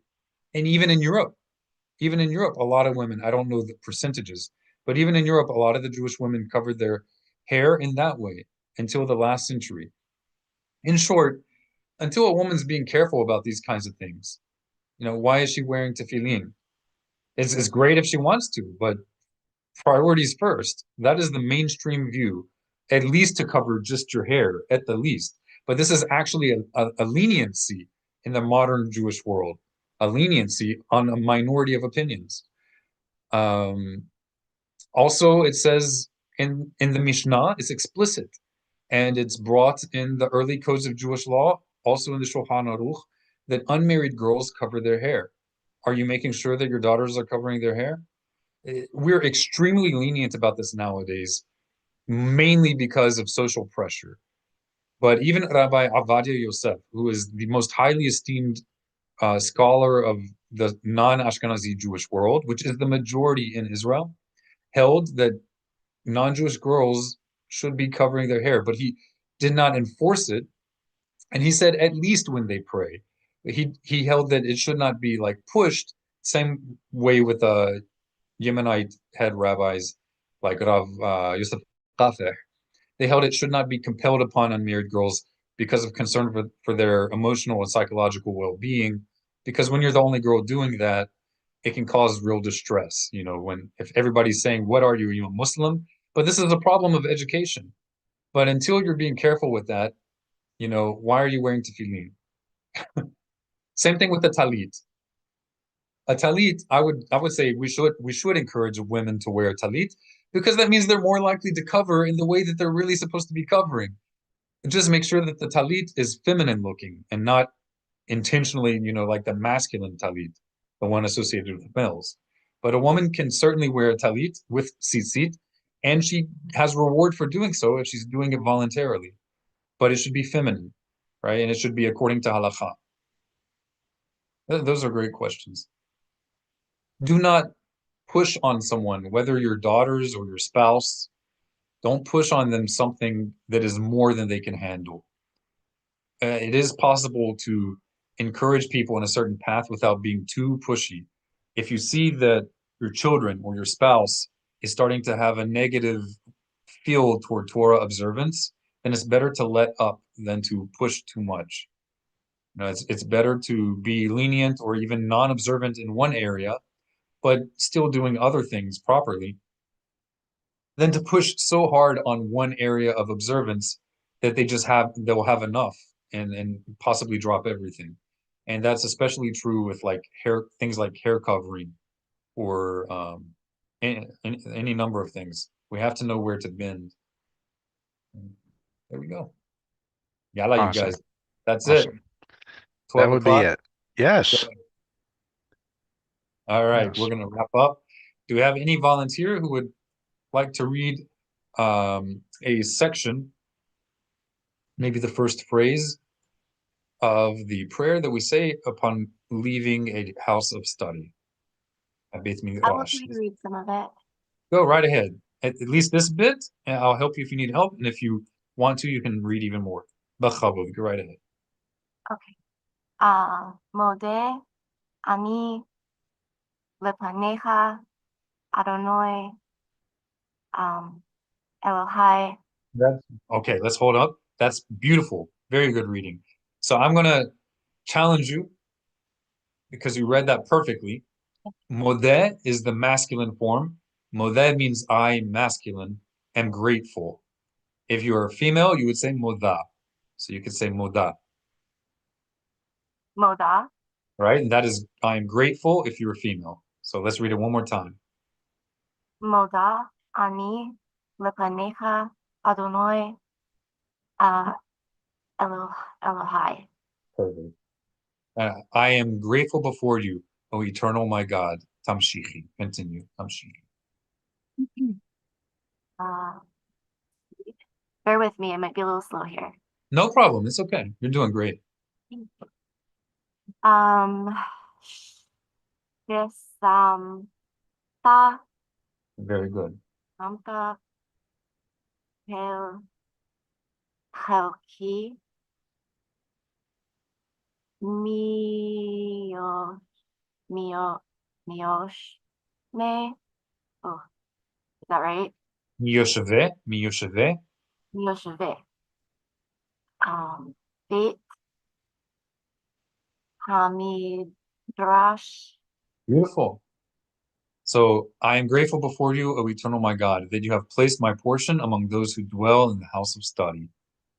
Halakha. Do we have someone who would like to read the next phrase? I'm going to read from here, the highlighted portion, to here. It's perfectly acceptable to volunteer, even just to read 1 or 2 words.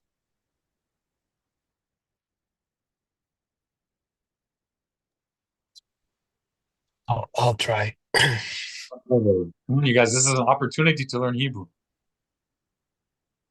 Hello, Shemta. If the dot is on the left side, it's an Oh, S like snap. Semta. Yeah. Samta, Let me put my glasses on. All right. Wait, samta, and you have not placed. Semta.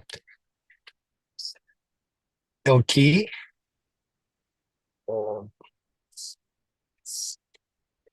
Means Yosh.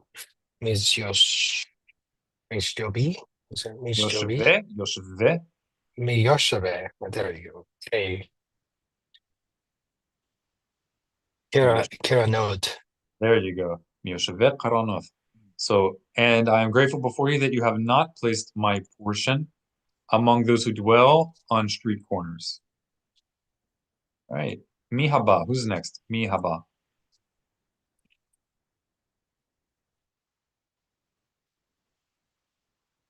I encourage you guys to reread this by yourselves every day or every Sunday after we finish to try to practice for the next week. I will send a screenshot of it to our groups on WhatsApp and Telegram. All right, Mihaba, who's next? Mihaba. The next line too. Go right ahead. Ani Meshkim. All right, the line is an mash. Mashkim. Mashkim. Dechem. Mishkimim. All right, mashkimim. Mashkimim. I'm sorry. Okay. There you go. That's the only way we learn is by repeating it. Yeah. Ani mashkim wahem mashkimim. For I get up early and they get up early. So I get up early, one who attends the house of study, and they get up early, those who are idle on street corners. And the street corners is just symbolic for just kind of laying around, going with the flow of time, and not making use of the opportunity of life. But just kind of going with the flow, going with the wherever the waves toss you. That's the idea, right? So both types of people get up in the morning. Mihaba, who's next? Mihaba.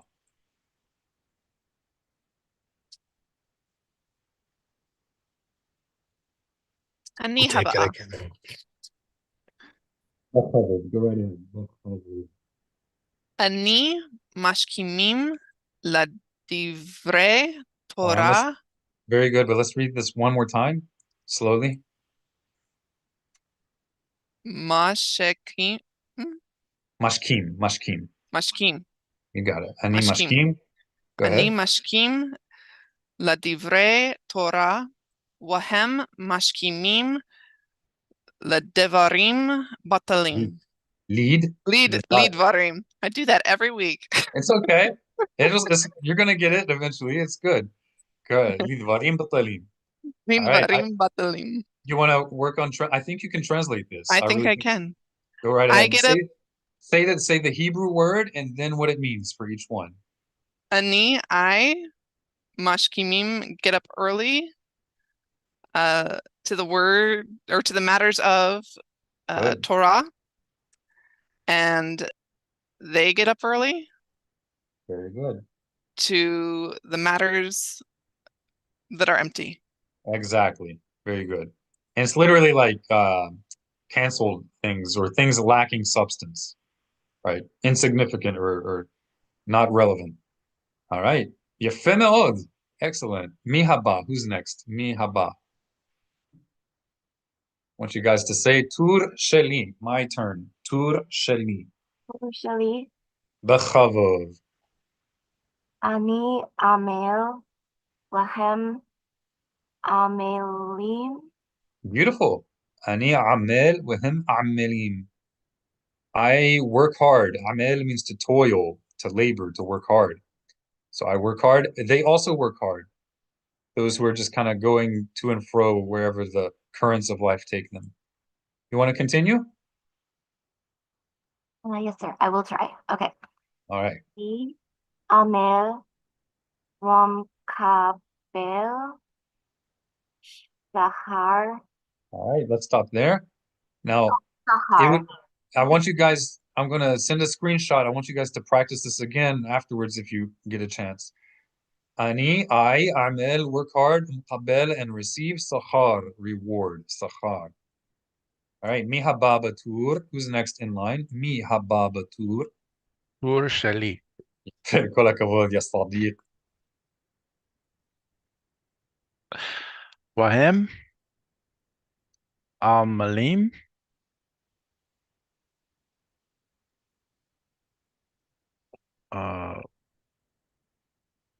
I always get this one wrong. What, Wahem? Good. Within, Aleph What- should always be sounded as a within. Wahem? Mikbalim?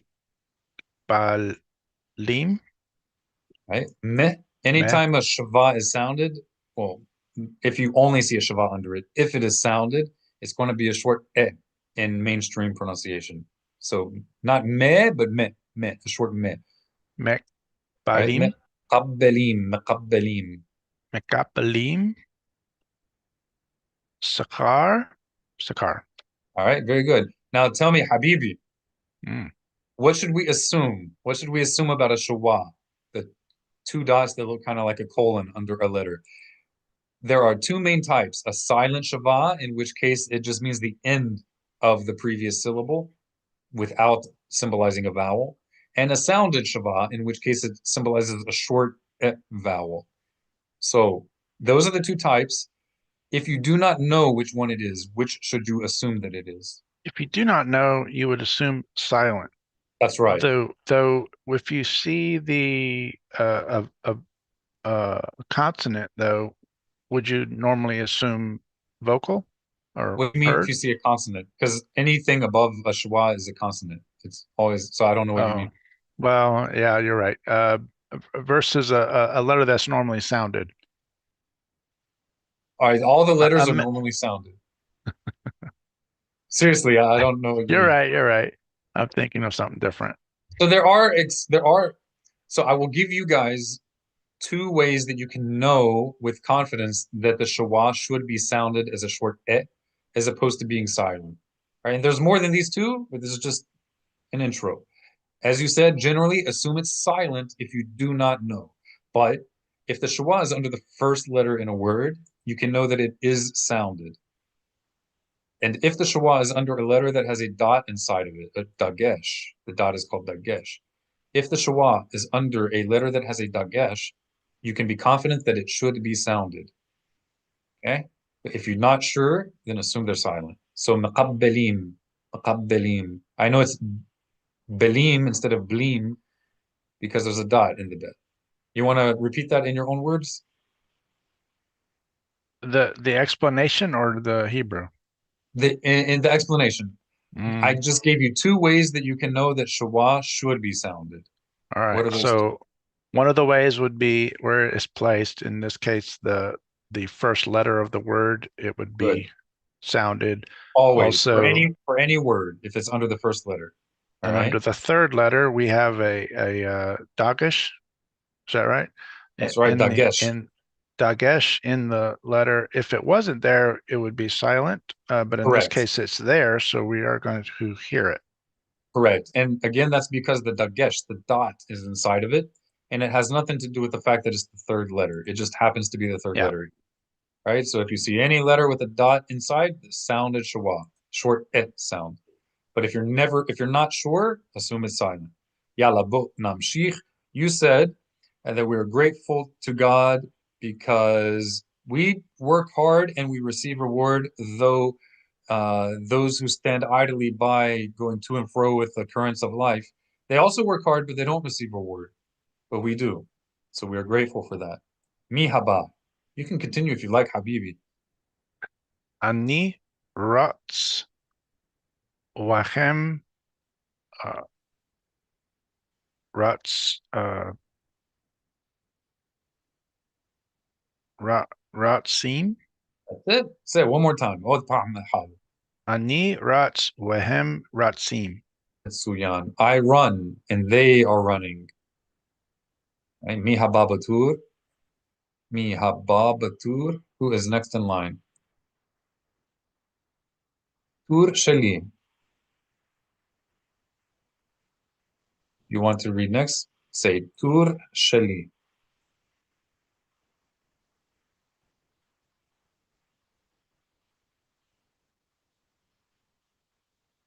Tur shali. Kol hakavod. Ani rats. Is that lechai? Lahayet. Lahayet. Lechayet. And we know there's a clear Y sound here because there's a dot inside the yud. Anytime you have a vowel under a yud, or any vowel associated with the yud above or below it, or if you see a dot in the yud, you can know for sure it should be pronounced as a Y sound followed by the vowel. So lahayet. Lahayet. Okay, thank you. Lechayet. Ha'olam. Haba. Beautiful. Read it one more time. Ani rats. Lehaya. Yeah. Ha'olam. Wait, did I do it right? Lahayet. Lahayet. Yeah. Okay. Lehaya. Right? That's right. Okay. Very Ha'olam. good. Haba. Mitsuyan. Excellent. I run to life of the world to come. Who wants to continue? You can continue if you'd like. Okay.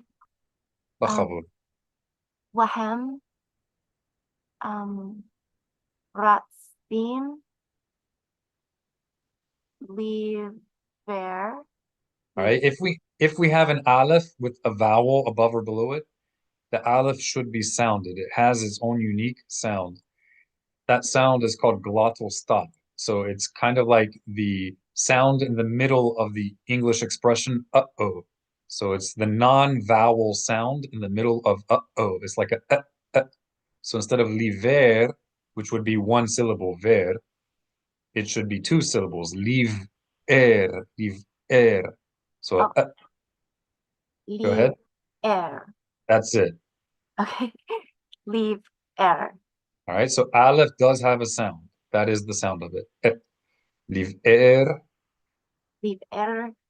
Shahat. Muslim. Perfect.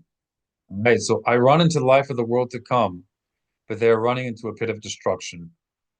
All right. Who would like to finish off for us with a short prayer in your own words of gratitude to God, kind of summarizing this and wishing everybody a good week?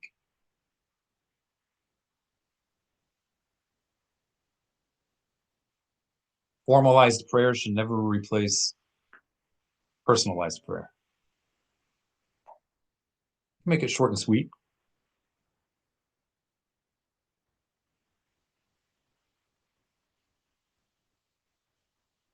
I'm looking at someone. They know exactly who I'm looking at, too.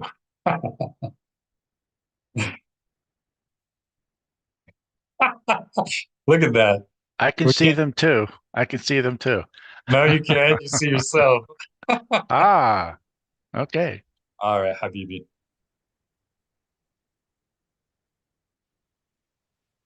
Father, we thank you for this time of learning, learning about the requirements of Purim and answering many questions that people had. And we look forward to a time of more observant observance of the this time of Purim, and we ask that you give us a great week and that we are a blessing to you. And we thank you for this week. Amen. Amen. Amen. Can you hear us on? May it be His will. Shavua tov lachulam. Have a great week. Thank you, Mr. Victor. Tizku mitzvot. Hashem yavarach otcha. God bless you. Shavua tov. Shavua tov. Thank you. Thank you, Heather. Shavuot tov. Thank you for your